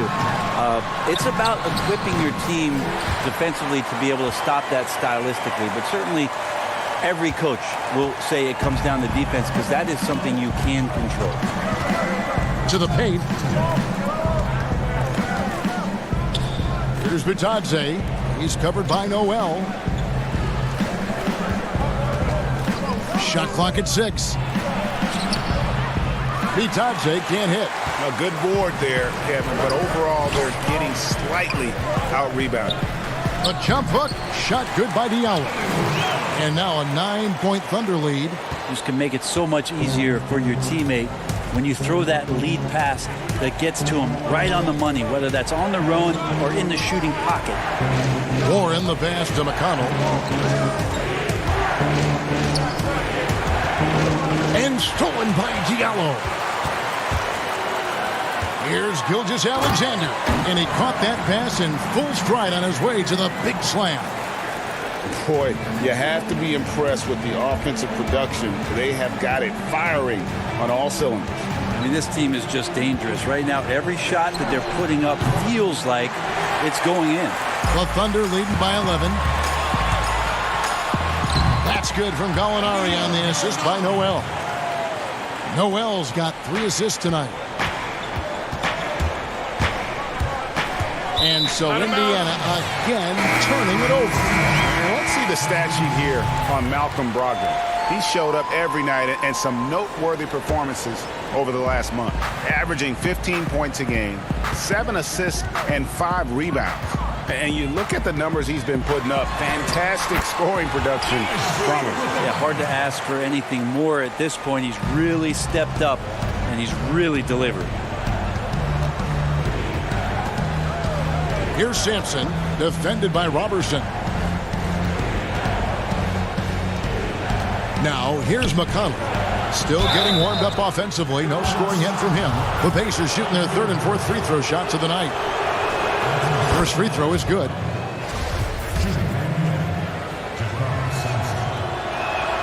And he makes both free throws. There's 21 seconds left to play here in the third. Schroeder, right side. Pass to Diallo. Back to Schroeder. And foul on the shot, so he'll get a chance at the line. Yeah, you got to be careful with Schroeder. He's explosive, and he's good at finding his way to the line because he uses that quickness well. Schroeder hits them both. 6 seconds left to play in the third. Here's Holiday. And he hits the buzzer beater. Resourceful move there, ending the period. And so it's Oklahoma City. 13 points up at the end of the period. Their transition game has been in full effect. And we've got more NBA action on 2K Sports coming your way after this break. And let's go back to a terrific pass that we're calling tonight our State Farm assist of the game. And the winner today, the big fella here with the sweetest of dimes. What a plus it is to have a post player who's got this ability to find. You know, anytime a guy's in the post and the teammates know he's unselfish, great player movement can create an opportunity just like that. And there may not be a lot of drama down the stretch as we head into the fourth quarter, but stranger things have happened. On the court for Indiana, they've got McDermott, and it's Holiday in at the 2 guard. Holiday, the pass to Oladipo. It's good, the assist that time from Holiday. Holiday's got his 4th assist in this one. Well, the defense very attentive to him in the first quarter, but he's finally gotten loose in the second and making them pay. And here's the fast break. Oladipo leading the way. And no good that time. The Thunder leading by 10. Tries from 7. And denied. He sends it right off the glass. The 12th pick in the NBA draft back in 2013. The cool thing would be, Kevin, if Steven Adams plays as many seasons as he has siblings. That would be 17. Malcolm Brogdon's checked in for Justin Holiday. And you look at the way Steven Adams has developed his offense the last few years. It's been a huge boost for this team. He has always been a great defender, but now he is an important cog on this team in terms of scoring. The assist totals, Kevin, just continue to grow. They're way ahead in that category. Ball movement has been flawless. Here's Turner. It's rebounded by Oklahoma City. The biggest lead of the game, 15 points. And with Adams in his offense, you forget how young he is. And big men, sometimes they just take a little longer to find their path in the NBA. And Adams has certainly found his. I remember him being in mostly to screen and rebound when he was a rookie, but look how far his game has come. Basket good. They're finding lanes to the hoop now with consistency. 5 buckets in a row from the paint. Not watching the line there. That'll be a backcourt violation. He was very reliable, keeping the ball in his hands during the first half. He's had a bad case of the butterfingers here in the second. And the Thunder with some changes. Gallinari, he's checked in for Muscala. And Gilgeous-Alexander is subbed in for Diallo. And Indiana with a change here, too. Warren's checked in. Here's Oladipo. Oh! Oladipo pounced on the steal. Quick instincts on the defensive end. And so it's Paul bringing it up for the Oklahoma City Thunder. A 12-point game. Looking to get it going. It's hauled in by Warren. And that's an important rebound, especially on a night where the board work has not been their best. The Pacers have gone 2 for 5 on field goal attempts in the fourth quarter. Oladipo, a good free throw shooter, so well served to seek out contact and get to the line. Brent, we have seen some players refuse to speak to the media. For whatever reason, where should that line be drawn? Well, there is a role and a responsibility, I think, of every player in the league, Kevin, given that it's an entertainment industry and that people have jobs around this league to tell stories, to have access to those players. Now, every player doesn't want to talk or get into certain things, but their availability should be made and people should have access to them. Look, I don't want to take out the trash every Tuesday, but I understand I got to do it at home. And so players have a responsibility to their franchise to be a voice at times. I always thought you were terrific with the media. Well, I appreciate that, Kevin. Maybe that's how I got this job. Here's Adams, and it's good off the back rim and in. And the Thunder lead by 11. Indiana, they're working against the clock right now. Outside Warren. And Holiday has it in the corner. No good on the triple. The Thunder shooting has been beyond great up until now. How about 57% from the field overall? Back to Gallinari. It's stolen by Oladipo. Here's Warren over Paul. And he gets the basket. Officials blowing the whistle, so a chance at the line for one more. You got to have great strength in this league to take that kind of contact and still score. T.J. Warren, strong.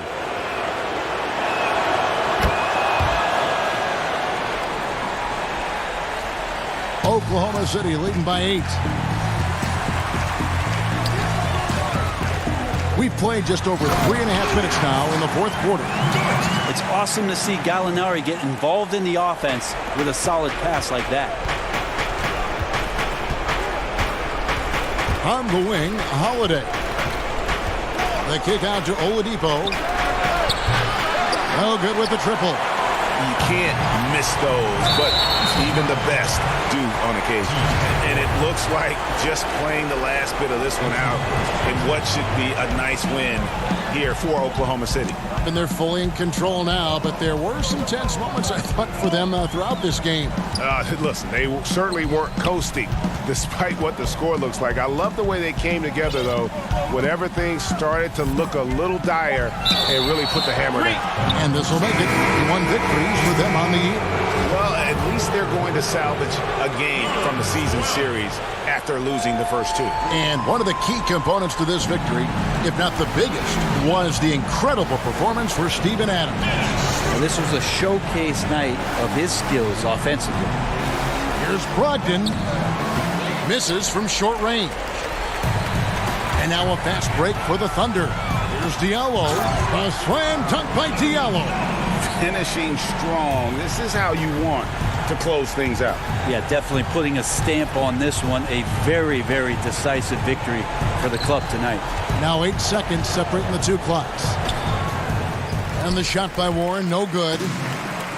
Guys, they can just sit on the ball here if they want to. They have earned this win. And Noel kicks it over to Schroeder. And he uses the glass on the layup. Impressive job by the players, coaches, and don't discount the impact of these fans. Awesome to see their output tonight, trying to urge their team on, and that can always help. That home advantage of home fans getting you going, fully on display here. So no problem for Oklahoma City as they get the win.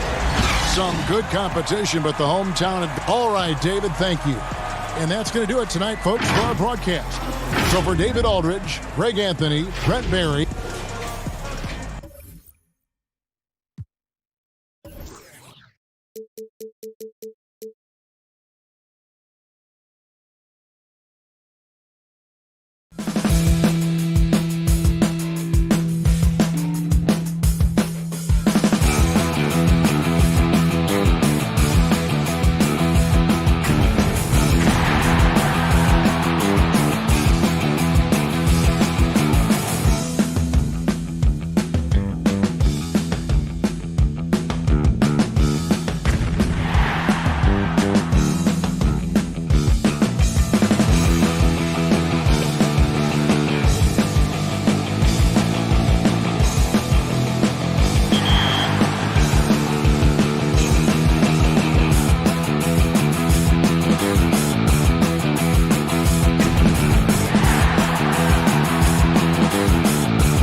The NBA 2K21 demo is out now, and in this episode, we're jumping right in. Plus, we look back at our best 2K TV moments of 2K20. And first looks at what's coming up in my team for 2K21.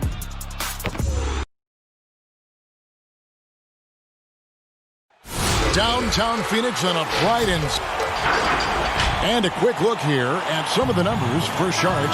In the last 5 games, you can see the trend upwards for effective field goal percentage. And it shows you how confident he's playing right now. So here's Oklahoma City's starting group. Gallinari and Adams, the combo out front. Gilgeous-Alexander out there with Paul. And it's Dort in at the small forward. And for the Suns, Rubio and Booker. They're the backcourt. Andre Ayton out there with Johnson. And it's Bridges in at the 3. And so it's the Suns getting on the board first. The offensive rebound. Here's Gallinari. Misses the layup. He had him with that bump fake. Booker looking around. Back to Bridges. Booker draws the double. Pass to Bridges. Nice ball movement by Phoenix. Now, here's Gilgeous-Alexander. With an average of around 19.5 points a game, his scoring has been a constant for them. Well, you look at the Suns going forward. They have got to believe a big part of the puzzle is DeAndre Ayton. This guy was the #1 overall pick in last year's draft. Oh, how about the deft touch right there, guys? He just guided that ball back up and in. Just a fingertip touch on the ball. They retain possession. Tries yet again. And it's Adams getting it to go. Well, simply stated, Steven Adams is a force to be reckoned with rebounding the basketball. Bridges kicks to Booker. Johnson outside. From past the arc. No good from Booker. Doris Ayton, a terrific rebounder. He can score in the paint. And, of course, he is still improving. Yeah, what you like about DeAndre Ayton, Kev, is he doesn't just rely on his God-given talent. This guy knows he needs to be more consistent with the jumper, improve his overall defensive awareness, but this guy is willing to put in the work to become a complete and great NBA player. Gallinari passes to Adams. Nice pass. Led him to the rack perfectly for the layup. And off to a strong start offensively. He's got a nice touch. Booker finds Ayton. Trying to find Johnson. He's got it now. That one's off. He starts the game with a miss. You will have to finish harder than that if you want to convert in traffic. Gilgeous-Alexander, good. Just setting the tone with an aggressive move to the rack. And where's the help defensively? To me, Greg, that's a complete lack of communication on that side of the ball. These guys need to be talking to each other. Now Ayton, after Devin Booker missing on that last three-pointer. 6 to shoot. Bridges dishes to Booker. Here's Johnson. Here's Ayton. And it goes down 2 points. What a fantastic offensive rebounder. Ayton's so good at using his physical advantages. Looking at the last game for the Oklahoma City Thunder, it was a loss to Utah. Well, if it's possible for a #1 overall pick to go under the radar, then I think that's what you'd say about DeAndre Ayton last year. Doncic stole the headline, certainly, but DeAndre Ayton had a big-time start to his career. Snatched up. Here's Adams. Some solid defense from Ayton. It's all about the defense right there. Without that level of activity, he probably scores it. That's a complete effort. Stuck with his man, gets his hand up, and then he doesn't hesitate to finish the possession with the rebounding job. That one drops for him. Adams has got 6.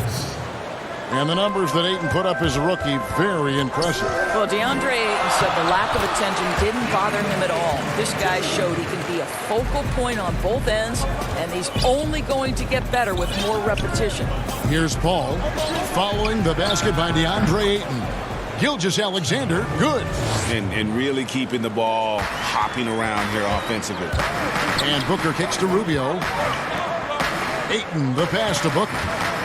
Shoots it up. And he hits the jump shot. Well, DeAndre Ayton is a team-first guy, and boy, does he set up the open man. from the baseline. Rubio with the rebound. And so Booker will bring it up for the Phoenix Suns. Last time they faced off, it was right here at home where they couldn't get it done. And turnovers were the story for them when they saw each other last. I mean, just a heartbreaking way to lose the game. And Oklahoma City going with a whole new group out there. First trip to the free throw line for him tonight. And, you know, guys, he had a big game at the free throw line in their last outing. Well, Devin Booker has proven to be a capable shooter from every spot on the floor, including the free throw line. This guy has become a must-watch. Saric passes to Ayton. Back to Saric. Now the feed to Booker. And it's in there. He has 6. At his size, Dario Saric can see the floor, and he knows how to put it on time and on target. Baisley was scoring fast and furious as we end the first quarter. Suns ahead. Up.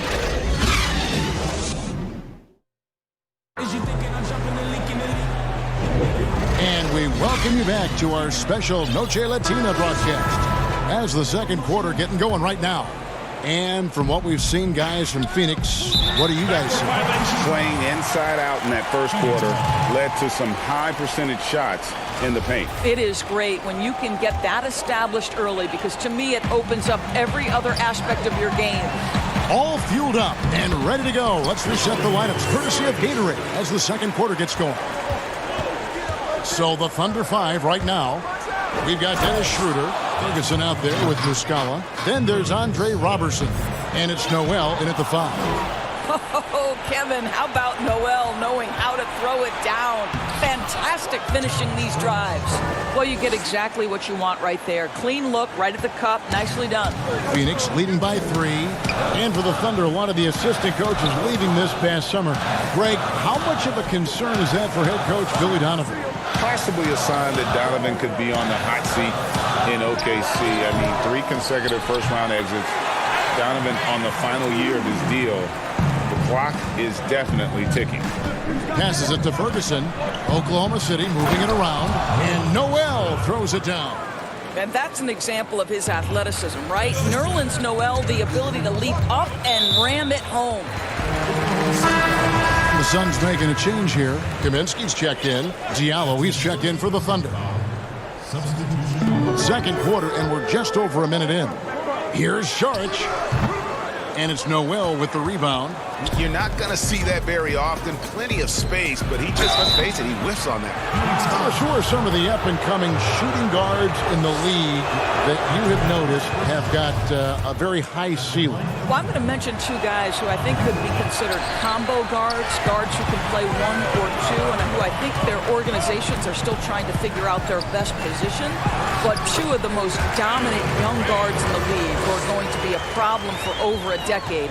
Devin Booker and Donovan Mitchell. Both guys can create their own shot. Both can get off the dribble drive. Both could light you up for over 50 a night. Devin and Donovan, 2 names to keep an eye on. Well, they weren't going to pass up that chance to get out and run following the steal. Now here's Diallo. He's tightly guarded. Lays it up off the glass. I mean, the number of points they've scored in the paint already here is eye-opening. Carter down low. Diallo's there. This is a staple of his game. Nerlens Noel sends it back. And out of bounds as the Thunder gain possession.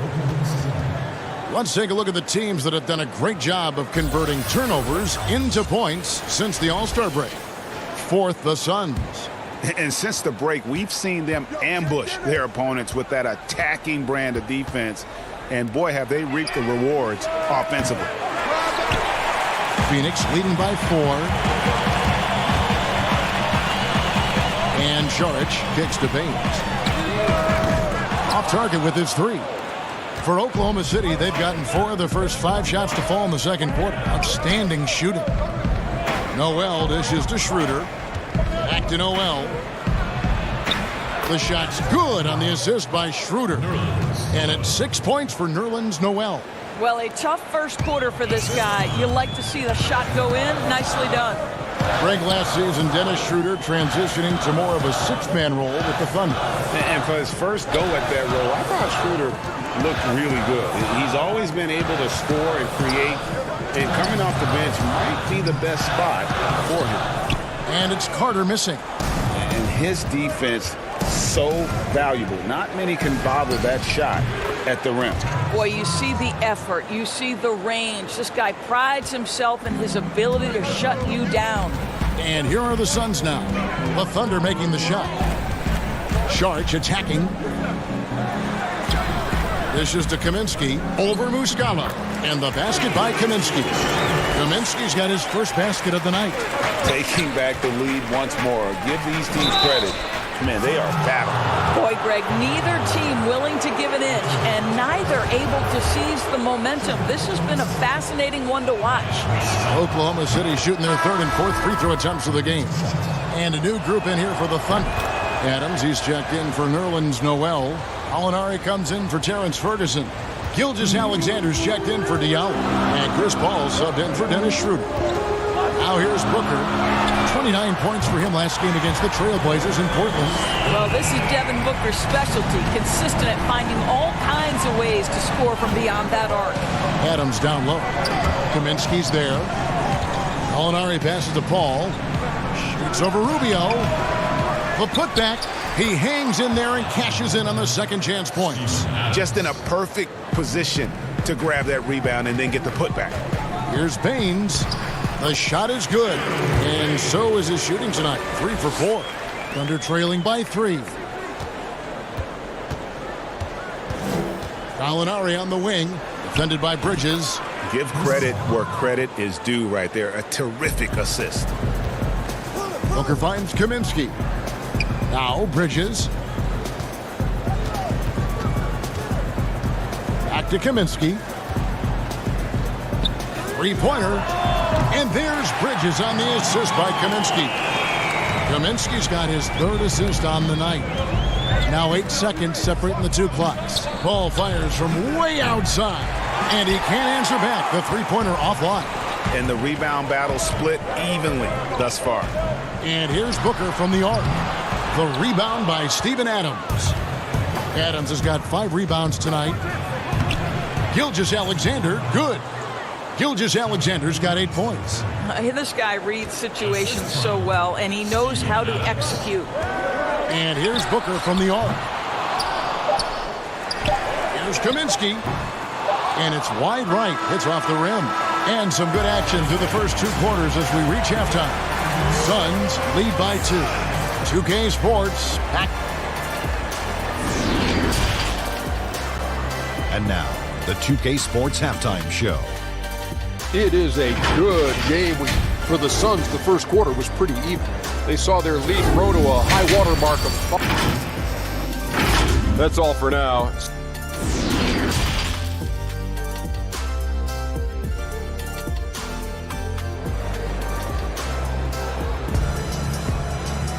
And after a fairly even first couple of quarters, the second half could turn out to be a quick one as both teams try to gain an edge. You gotta like what Devin Booker is doing in this one. Man, he's been running wild on him through that first half. Absolute dynamite on offense. Boy, he has been shouldering the load. Aggressive, skilled, talented, and thus far, unstoppable. Rubio and Booker, they're the backcourt. Johnson is out there with Ayton. And it's Bridges in at the 3 spot. That's who's out there for Phoenix. Deflects the pass, and that one, good. 8 points for DeAndre Ayton. Well, that's a determined scorer right there. DeAndre Ayton showing a little toughness on the interior finish. And Gallinari throws it down. And those plays can make a difference in a game like this. Well, you know it's going to fire up, Greg, everybody on that bench. Well, credit him for going for it, not settling, saying, I'm going to attack. Terrific play call to give him a clean look at the rim. That's how you want to start the second half. Well, there is nothing better than catching a rhythm as early as possible. And, boy, that's a terrific start right there. And so Booker will bring it up for the Suns. The lead is 2. They can look forward to the American Airlines Center after this game. They'll match up against Dallas. That'll be just 1 game played away from home for them. And he did everything he could to make that shot as difficult as possible. We call that a great contest. You know this is something he brings to the table, the ability to anchor your defense. Johnson's shot is off. For Oklahoma City, they've gone 2 of 3 from the field to start the second half. And not a season, Doris, that pops off the stanchion, but a strong rookie campaign for Mikal Bridges. You simply can't ignore the defense he brings for this team. Very refined for his experience level. Teams would love to see him grow into a third option on the offensive end with this roster. Let's see if that happens. A drive by Paul makes it off the glass. Paul's got 5 points now this quarter. They're consistently finding ways to get the ball inside and taking full advantage. And the pass to Johnson. Gallinari with the steal. Here's Paul.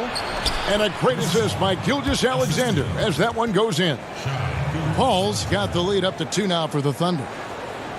For Phoenix, they've gone 3 of 5 to start the second half, developing a nice rhythm out there. Here's Johnson. And Adams sends it back. Boy, this guy is such a defensive stalwart. Steven Adams' size and timing. Send it back, Steven. They grabbed their own miss. Johnson. Well, it was only a matter of time, but they finally get the bucket. Johnson's got the game tied up here for the Suns.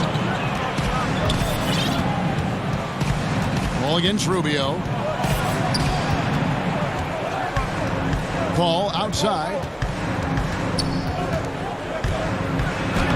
Laid in with a nice touch off the glass. Paul's got the lead back up to 2 now for Oklahoma City. And Rubio kicks to Booker. There's the triple. It's rebounded by Oklahoma City.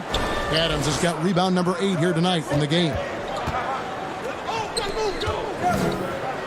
Here's Dort. He's still scoreless so far in this one. Gallinari wide open, and the Thunder another 3.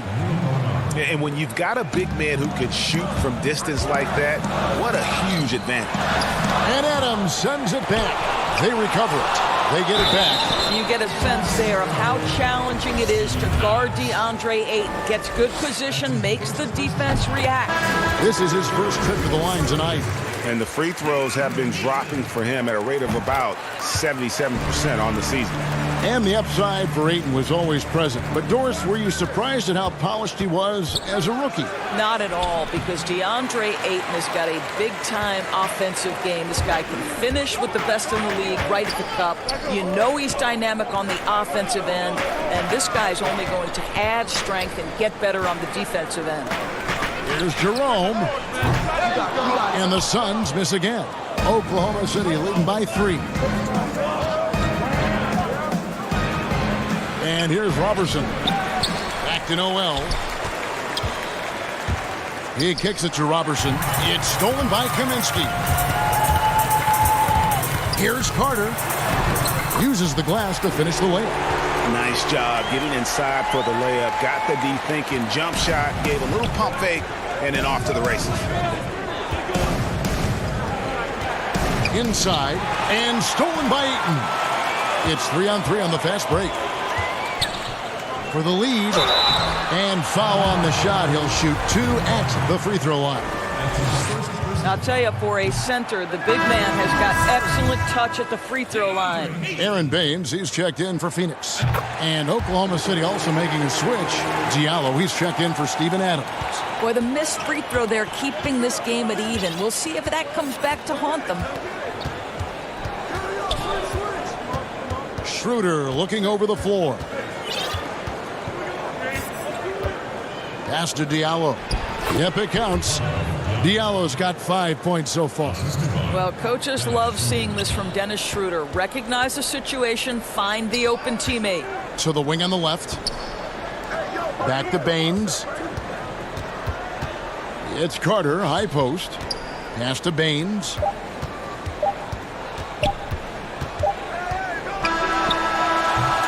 A big-time effort for Chris Paul, providing a lot. And a quick look now at the State Farm assist of the game.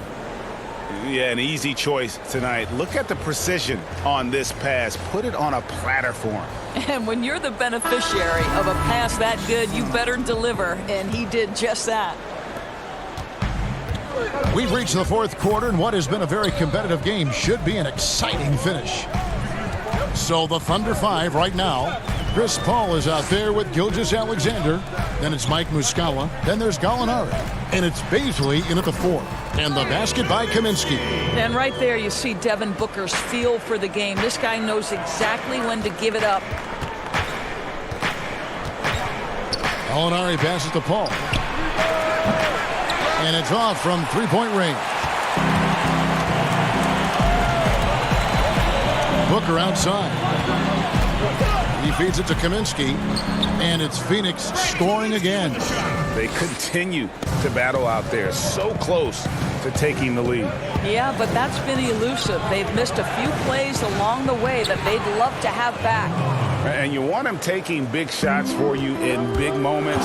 That one was as easy as it gets.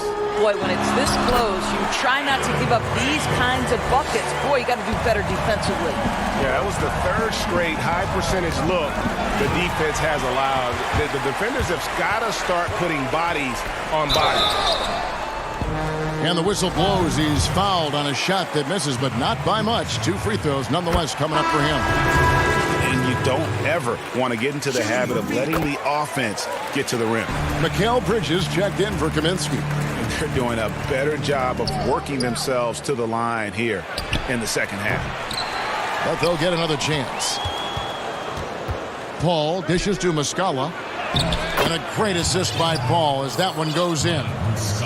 Paul's got his third assist on the night. Sharch attacking, and he banks in the layup. And the Suns lead by 4.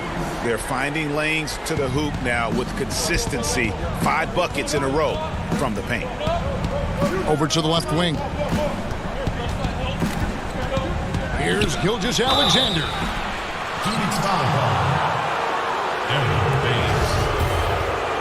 And here we go with the coach's challenge. Not surprised in a competitive game like this. And he's disputing the personal foul call. 2 shots. And I think when it comes to some of the more difficult calls to make, personal fouls can be tough. The action is so fast that it's really tough to catch everything in real time. The wonders of technology, Greg. We've seen replay reviews so effectively, and involving the coaches by being able now to challenge like this is something a lot of people have been hoping for. And the announcement on the review is that the foul was called in error. So they have determined, Greg, to overrule the original call. And guys, this is what it's all about, getting the call right. And I think in this case, the video review showed that while it was a tough call to make on the floor, they got it right with the review. Wow, he got whacked on that one. Shouldn't be much debate there. Phoenix calls timeout. And he could tell his guys starting to wear down a little bit. Call time to just let them get their legs back under them. I'm in the bed.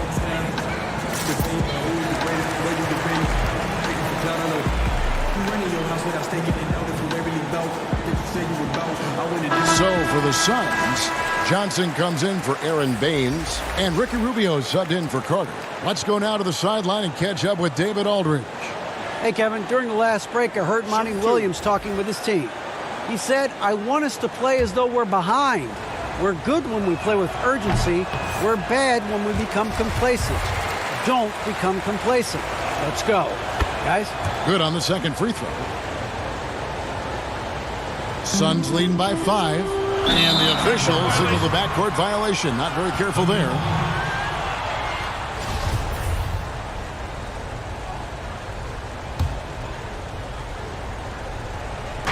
And the Thunder with the possession here.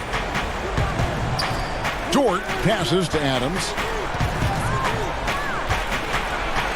It falls for his 5th field goal of the night. Now shooting 5 for 8.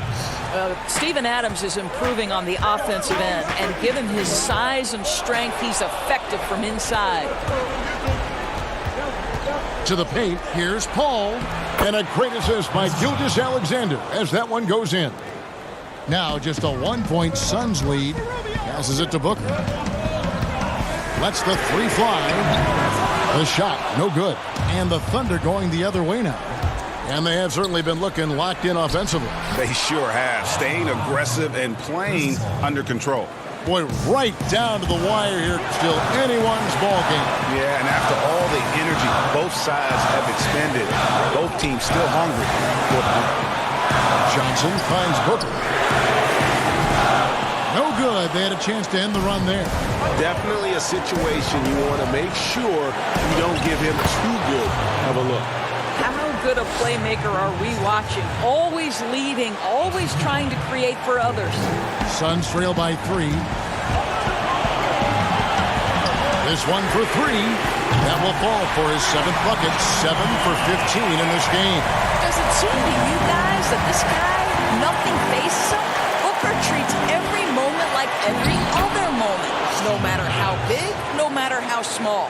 Wow, Steven Adams continuing to evolve. How about the clutch delivery? It's stolen by Adams. And Adams with the slam. Oh, you got to feel for a guy getting dunked on like that. I mean, he's got no shot to stop that unless maybe he can pick up another foot somewhere. Rubio dishes to Johnson. And they pick up 2. You love how each side has risen to the challenge throughout this one. I'll tell you, we have seen, Greg, great execution from both teams. Neither one giving an inch here. And so it's Johnson who brings the ball up for the Phoenix Suns. Trailing by 4. And Adams sends it back. And they're able to recover. Sharks, that's good. Oklahoma City has gotten off to an 0-for-2 start from downtown here in the 4th quarter. Here's Paul. It's in! And that one sends the bench into a frenzy. I'll tell you, these guys have worked so hard together. Everyone pulling in the same direction. Beautiful to watch. Bridges inside the three-point line. It's hauled in by Adams. And the Thunder with possession. They're on a 17-7 run. That one goes. Count it. Now it's a 6-point Thunder lead. Great finish. What a setup. Terrific ball movement there. Shot clock and game clock separated by less than 6 seconds. Rubio. His 3-pointer's off the mark. And so the Thunder now can just hold on to the ball. He gets it in there. Gilgeous-Alexander's got the lead up to 8 now for the Thunder. Boy, the bucket's been 5 feet wide for him. He's dropping everything in, Kevin. Here's Johnson. It's rebounded by Oklahoma City. Here's Dort to the inside. It's stolen by Sharks. So it's Oklahoma City picking up a win. They came in here and took care of business like they were the home team.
Welcome to the special edition of 2K TV. The wait is almost.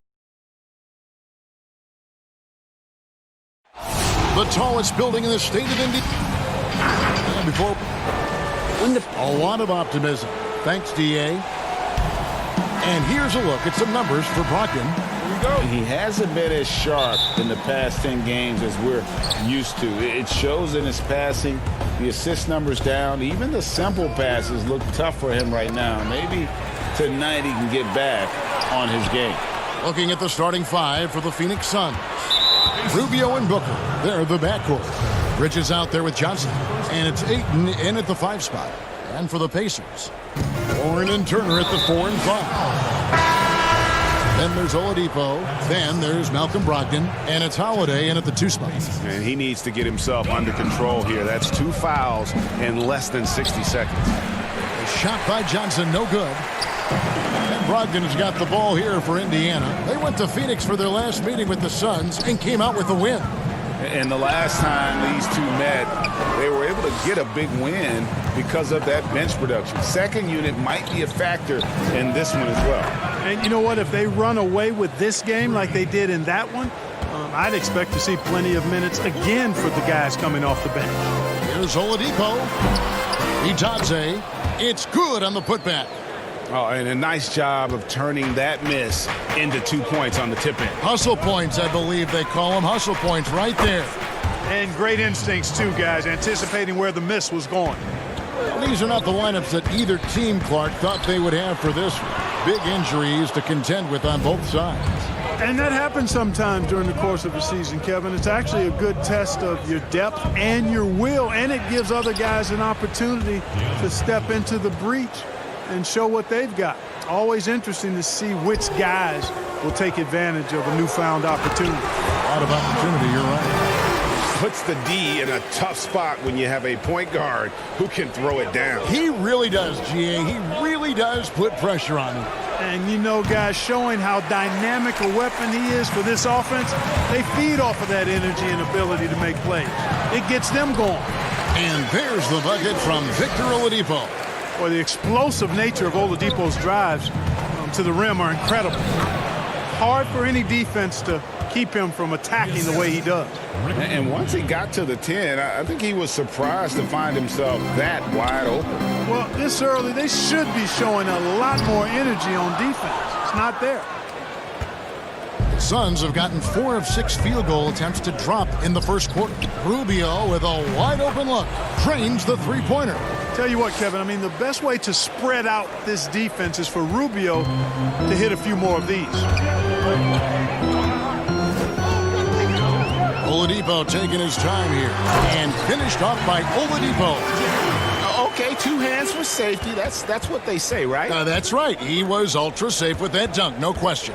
And he should be. I mean, remove all doubt. Get it down hard and simple. Here's Rubio. The Pacers making the shot. Right wing. It's tipped. Clock at 6. Some nice ball movement here by the Suns. Johnson can't hit. Looking at the Suns, they want to turn it around after the loss to Portland. The wide open look here for Holiday. Drills it from outside. Yeah, you know what? He's a skilled passer, so if you leave people open around Brogdon, he'll make you wish you didn't. And first time out of the game called for Phoenix. They're moving on after the tough loss they took at the hands of the Blazers. Yeah, I mean, on the road, their defense was just overrun. Couldn't match the intensity of the opponent, and it cost them. And you know what, guys? It just seemed like they never really had the kind of energy necessary. They just weren't comfortable on the defensive end. So Indiana ends up with a new group on the floor. Saric inside. Here's Baines. In the corner, it's Bridges. Passes it to Jerome.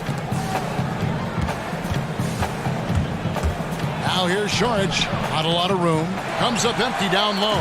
Using his size pretty well on the defensive end. When McDermott makes himself big on this end, it can alter shots. And guys, not sure where his head was on that shot. Not what this offense was designed to create. Not at all. I mean, that's where they want him looking for a teammate, not trying to do it on his own. He needs to share the wealth there. Timeout called, the Suns. You know, what a great job Nate McMillan has done since taking over as head coach, leading Indiana to 3 straight postseasons, and the style of play with which the team has played with, a credit to him and his staff. They get it back. Baines, and a good offensive board, and he gets the bucket. Yeah, going hard to the rack, making a statement here early on. Yeah, that's how he rolls. I mean, intimidate the opponent right now. Pacers trail by 3. And a big part of McMillan's success, getting his guys, Clark, to play hard for him every night. And I think you're right, because this team gets the most out of itself. It's one thing to assemble talent. It's another to bring people together so they're playing for each other. And these guys do that night in and night out. They can go 2 for 1. It's about being smart right now. Here's Sharch. That one wide left. Not sure what the D was doing there. Clearly a breakdown. You can ill afford to give a guy like him that good look. 24 seconds left to play in the first quarter. Now the pass to Jerome. Here's Baines. The Pacers pull it in.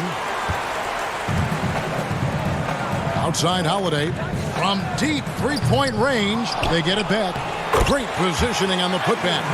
And those second chance points really become almost like bonus points when you can get them. Here's Bridges. Good D by Holiday. Boy, he has to put that one away. A solid opportunity gone awry. An intentional foul committed, but for what purpose, Greg, I'm not sure. A scene of confusion right there. I can't imagine why he thought it was a good idea. Well, it's been a high-scoring competitive game through the first quarter of play. Pacers out in front, up by 2. And we've got more NBA action on 2K Sports coming your way after this break. And this has been a fairly close game through the first quarter, and we'll see what happens here in the second. And let's quickly break down the game, guys, we have seen from Indiana. What do you think? Just cashing in on second chance opportunities.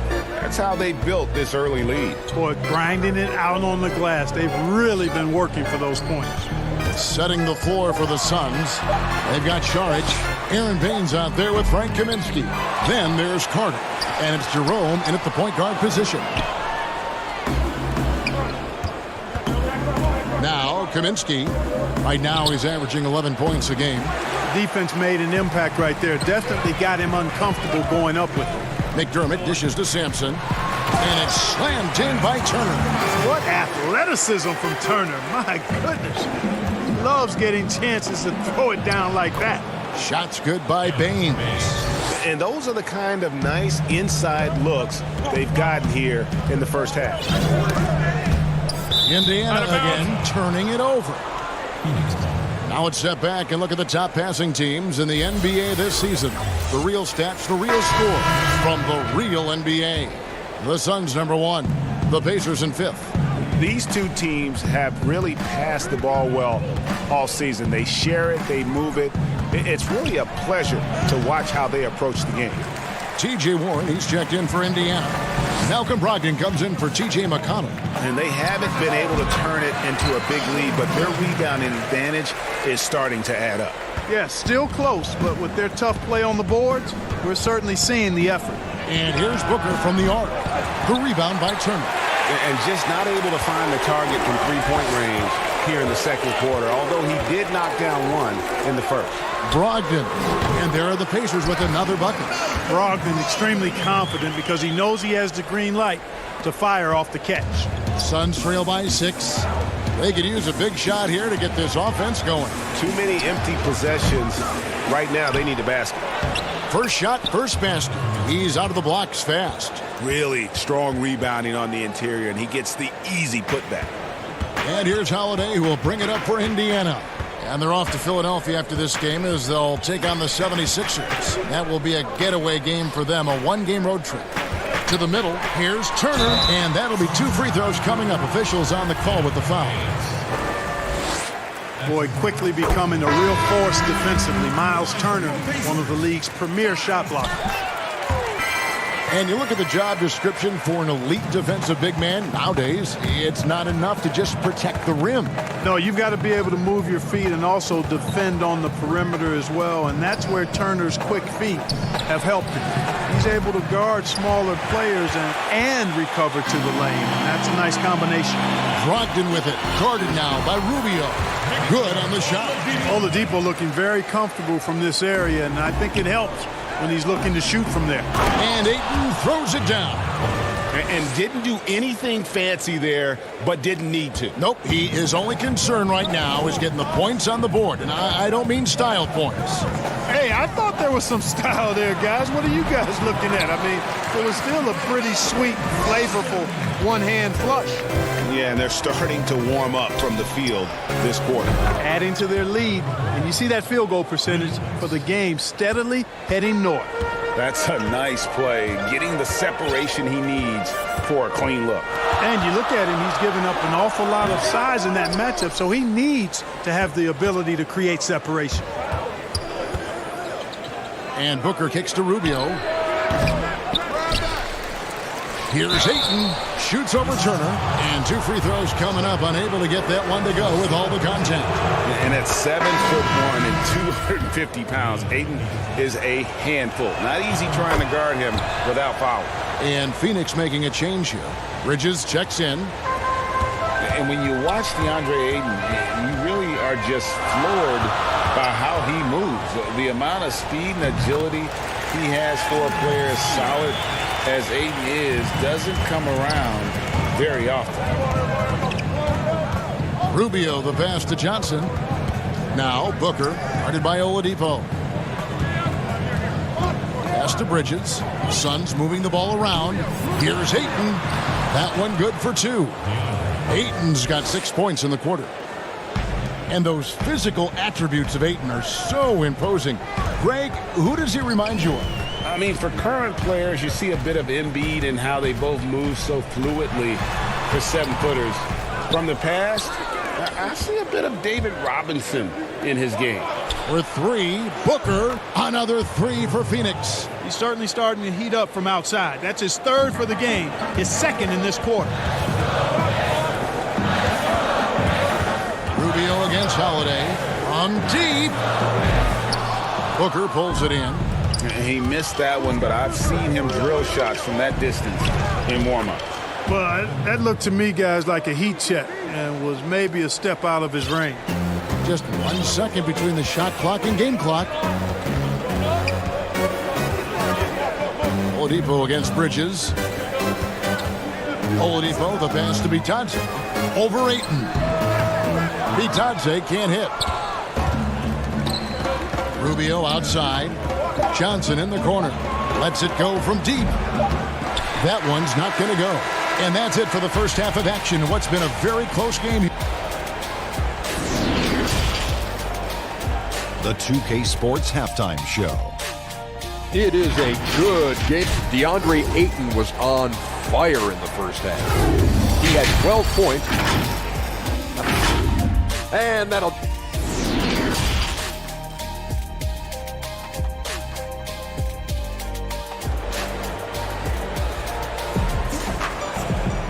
We've got second half action for you, and if the next couple quarters are similar to the first, this one could go down to the last possession. DeAndre Ayton has been sensational. And how about the amount he's contributing in the scoring column through 2 quarters? He has been terrific. And you know what? They've come at him a few different ways defensively, and nothing has slowed him down. Warren and Turner at the 4 and 5. That's his first personal. Then there's Malcolm Brogdon. Then there's Oladipo. And it's Holiday in a 2-guard. So that's the group out there for Indiana. Both free throws good from Warren. You talk about the quiet producers in the league. T.J. Warren is one of the first names that come to mind. The last few seasons, Warren has come close to chipping in 20 points a game. Doesn't do anything flashy, but he just hits his shots and piles up the points on a nightly basis. Oladipo misses. Phoenix has gotten fewer than half of their three-pointers to go down tonight. They're 4 for 9. Booker against Holiday. From outside the arc. The rebound by Turner. And even with good coverage defensively that time, he has confidence to drill the three. Okay, well, let's go down to David Aldridge for a report from the sideline. Oh, guys, one of the things that the NBA has been forward-thinking about is always accepting new ideas. They've got a bunch of them on the table in recent weeks. A mid-season tournament, a postseason play-in tournament, maybe even reducing the 82-game regular season schedule. All of these would be very bold moves, but Commissioner Adam Silver has always demonstrated a willingness to think outside the box. Kevin? BA, great assessment, good report. Thank you so much. There it is, the first basket of the half after missing their first 3 attempts. Right side Holiday. Doesn't get it to drop for him. And Phoenix will come the other way. And Rubio kicks to Booker. Rubio in the corner. Shoots over Brogdon. Here's Ayton. The layup off target. That's a surprise. I mean, really out of character for him to miss when the defense is not right up on him. Down low, Brogdon. And the shot goes down. Brogdon's got 10. Man, love the professional, hard-nosed approach that Brogdon takes. So good at adjusting, even through contact. Bridges shot, good. And Clark, when you were playing, I imagine the pre-draft process was a lot different than it is today. No doubt about it. I mean, I came out in 1982 after my junior year, Kevin, and at that time, if you were a guy who was declaring early, you basically just had to go on whatever knowledge and information you could get from whoever, because there was no allowing you weren't allowed to go to a workout. Teams could interview you, but there were no on-court workouts, so it was totally different than today. A 3 from Warren. Phoenix grabs the miss. Ayton's got his 8th rebound here tonight. Here's Rubio. Shoots over Brogdon. Shooting foul as the whistle blows. He'll shoot 2 free throws. That's on Malcolm Brogdon. You know, catching the defender slightly out of position that time. Rubio takes advantage, now goes to the line. So Indiana ends up with a new group on the floor. And the Suns here with a different look. Aaron Baines, he's checked in for Ayton. Kaminsky comes in for Johnson. Sharch is checked in for Mikal Bridges. And it's Carter in for Booker. And he makes no mistake on the slam dunk. Man, what a pass that was there. He really, really relishes making the game easier for his teammates. And that's just terrific positioning on his part to get that board. I mean, he might not have the size, but his basketball IQ and feel is off the charts. Kaminsky dishes to Baines. Count the bucket coming off a perfectly placed assist. He has 6. And you gotta love the big bucket in the paint in this sort of a grinded out game. Pass to Bitadze. We've got 1:18 left to play here in the third. 5 on the clock. Here's Sampson. It's good. The assist that time from Holiday. Sampson's got his 2nd bucket of the night. Suns trail by 3. Rubio, the pass to Carter. From deep 3-point range, a rebound by Bitadze. Bitadze's got his 4th rebound with that last one here tonight. The rim-rattling 2-handed jam. Oh, inflicting some punishment with the 2-hand flush. They're going for the throat. Now's the time to do it. Keep attacking that rim. Yeah, I love the communication and the chemistry between those teammates. Now, here's McConnell, covered by Rubio. To the paint, here's Bitadze, and it is flushed down with a nice jam. Yeah, I'd like to see more passes like that from McDermott, especially when guys are open. Here's Rubio. On the 3 off target. Indiana leading by 5. No good. Shot missing. And now the Suns, a fast break. Sharch has got the ball. Excellent D there from Holiday. McConnell with it. Solid play in the low block, and that one's good. McConnell's got 5. Really crisp, intelligent passing to make that basket possible. And as we end the third quarter, a great game. Both teams playing well. It's the Pacers leading. And it's time now to bring you our State Farm assist of the game. Yeah, a terrific, unselfish play right here. Set up his teammate, and how about the setup this was? Yeah, and as a two guard, he's typically not a reluctant shooter, so it was really nice to see him orchestrating for a teammate instead. And this is it. Glad to have you along for this fourth and final quarter. Okay, now let's reset our lineups courtesy of Gatorade, all fueled up and ready to go for this fourth quarter. On the court for the Suns, Rubio and Booker. They're the backcourt. Frank Kaminsky is out there with Aaron Baines. And it's Šarić in at the small forward position. And it's Rubio penetrating. Baines passes to Kaminsky. And oh boy, a lot of... And here we go, coach's challenge happening right now. This one in regards to the personal foul, seeing if that was the right call. And this is the time now where the officials can review in closer detail what constituted the original personal foul. Getting a different angle can sometimes make it a lot easier to determine. Greg, indeed, and the one thing with replay review is that when you see the slow motion replay, you really get a new appreciation for just the immense speed at which these players are moving at, and how fast the action really is, and how hard it can be sometimes, you know, Greg, to make the right call. And the announcement on the review is that the foul was called in error. So they have determined, Greg, to overrule the original call. And guys, this is what it's all about, getting the call right. And I think in this case, the video review showed that while it was a tough call to make on the floor, they got it right with the review. And 10 of their last 12 coming off assists. Rubio, the pass to Šarić. Now here's Kaminsky. The 11-footer, that one falls. Boy, a confident shooter from this area. Kaminsky obviously has put in a lot of work in this aspect of his game. About a minute and a half through the fourth quarter now. Count it. Bitadze's got the lead up to 13 now for the Pacers. And the jump shot has been a dimension of this game where they've had a clear advantage. Greg, they keep pulling up and watching them go down. It's a really nice thing to see. Booker looking around. Here's Baines. That one is good. He's only missed one shot of his 6 taken on the floor. And that lead pass allowed him to get straight to the rim unabated in stride.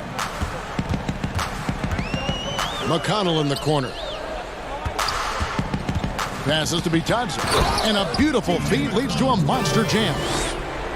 And guys, he's not an easy man to stop when he's got the rim in his sights. Never has been, never will be. He is a determined finisher. And guys, I like the fact that he chose the one-hand tomahawk slam because you get a little higher when you go off one hand and 1 foot. Back to Šarić. Over Holiday. Up again, and Booker able to finish. Excellent awareness of where to be on the offensive boards. He did it with great positioning. Rubio comes with the double team. Here's Holiday. 2 free throws coming up, and they call the shooting foul. And now, yep, this will be a coach's challenge. We thought that might happen, triggering a review of the personal foul. And I think when it comes to some of the more difficult calls to make, personal fouls can be tough. The action is so fast that it's really tough to catch everything in real time. The wonders of technology, Greg. We've seen replay reviews so effectively, and involving the coaches by being able now to challenge like this is something a lot of people have been hoping for. And so the word is in. They've decided that the call stands as it was made on the floor. And, you know, even if a coach still feels this wasn't the right call, you got to acknowledge the effort being put in to reviewing it. The double checking, and the game continues on. Ayton, he's checked in for the Suns. Mikal Bridges comes in for Kaminsky. And we've got an update here, so let's catch up with David Aldridge. Hey, Kevin, here's what Monty Williams went over with his team during the timeout. He said to them, guys, coming up, this is where the game could be won or lost. We need to make plays on both ends. Stay focused, stay locked in, trust one another. We'll see if they can keep that trust going, Kevin. And Ayton throws it down. Attacking the defense with the pass there, Kevin. Rubio, the great vision, and then no hesitation on the delivery. Holiday gets the bucket. When you allow good scorers to get uncontested shots at the rim, no wonder you're losing. And, you know, he should be getting extra attention from the defense, not less. I love the ball movement there. He put that on a silver platter. Just served him up. Bridges against Warren. On the wing, Holiday. Over Booker. And there are the Pacers with another bucket. And really the story of this second half, one team getting the shots they want, the other not so much. And that's why you have such a huge gap in the shooting numbers between the teams. Great instincts from him to get a hand on that pass and tip it out. And, you know, even though they didn't come up with the steal, that's still a nice defensive play. That three off the mark. And you could tell he thought that triple was going to fall. Holiday gets the bucket. And this is what they wanted. I mean, to announce their presence in this matchup with authority. Very decisive. It can definitely be considered a statement win for Indiana. Starting five must have been happy to get so much help from the reserves in this game. And they not only lightened the load, the subs did nothing less than guarantee a win. And for the year now, they'll ramp up their win total to an even 40. And they've taken control of the season series. This brings them to 2-0 with one game left against this squad. And believe you me, they'll be gunning for the sweep in that third meeting. And so Ricky Rubio nails both of them. And, you know, the thing about Rubio, Kevin, he's such an accurate foul shooter. That hasn't translated, though, to his shooting from the field. Here's Brogdon.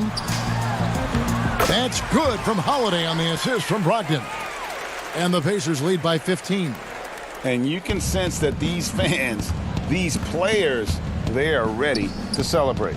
And I think they can start that celebration right now. I mean, what a terrific team victory. And here's Holiday, who will bring it up for the Indiana Pacers. It's Turner, high post. Over Ayton. Bank shot, no good. You know, the fact is, he's not a lock from there, but he was open enough to where he should have hit that shot. And you can appreciate the fight now, but it isn't how they came into the game. Yeah, you know, I agree with you. They waited too long to finally ramp themselves up.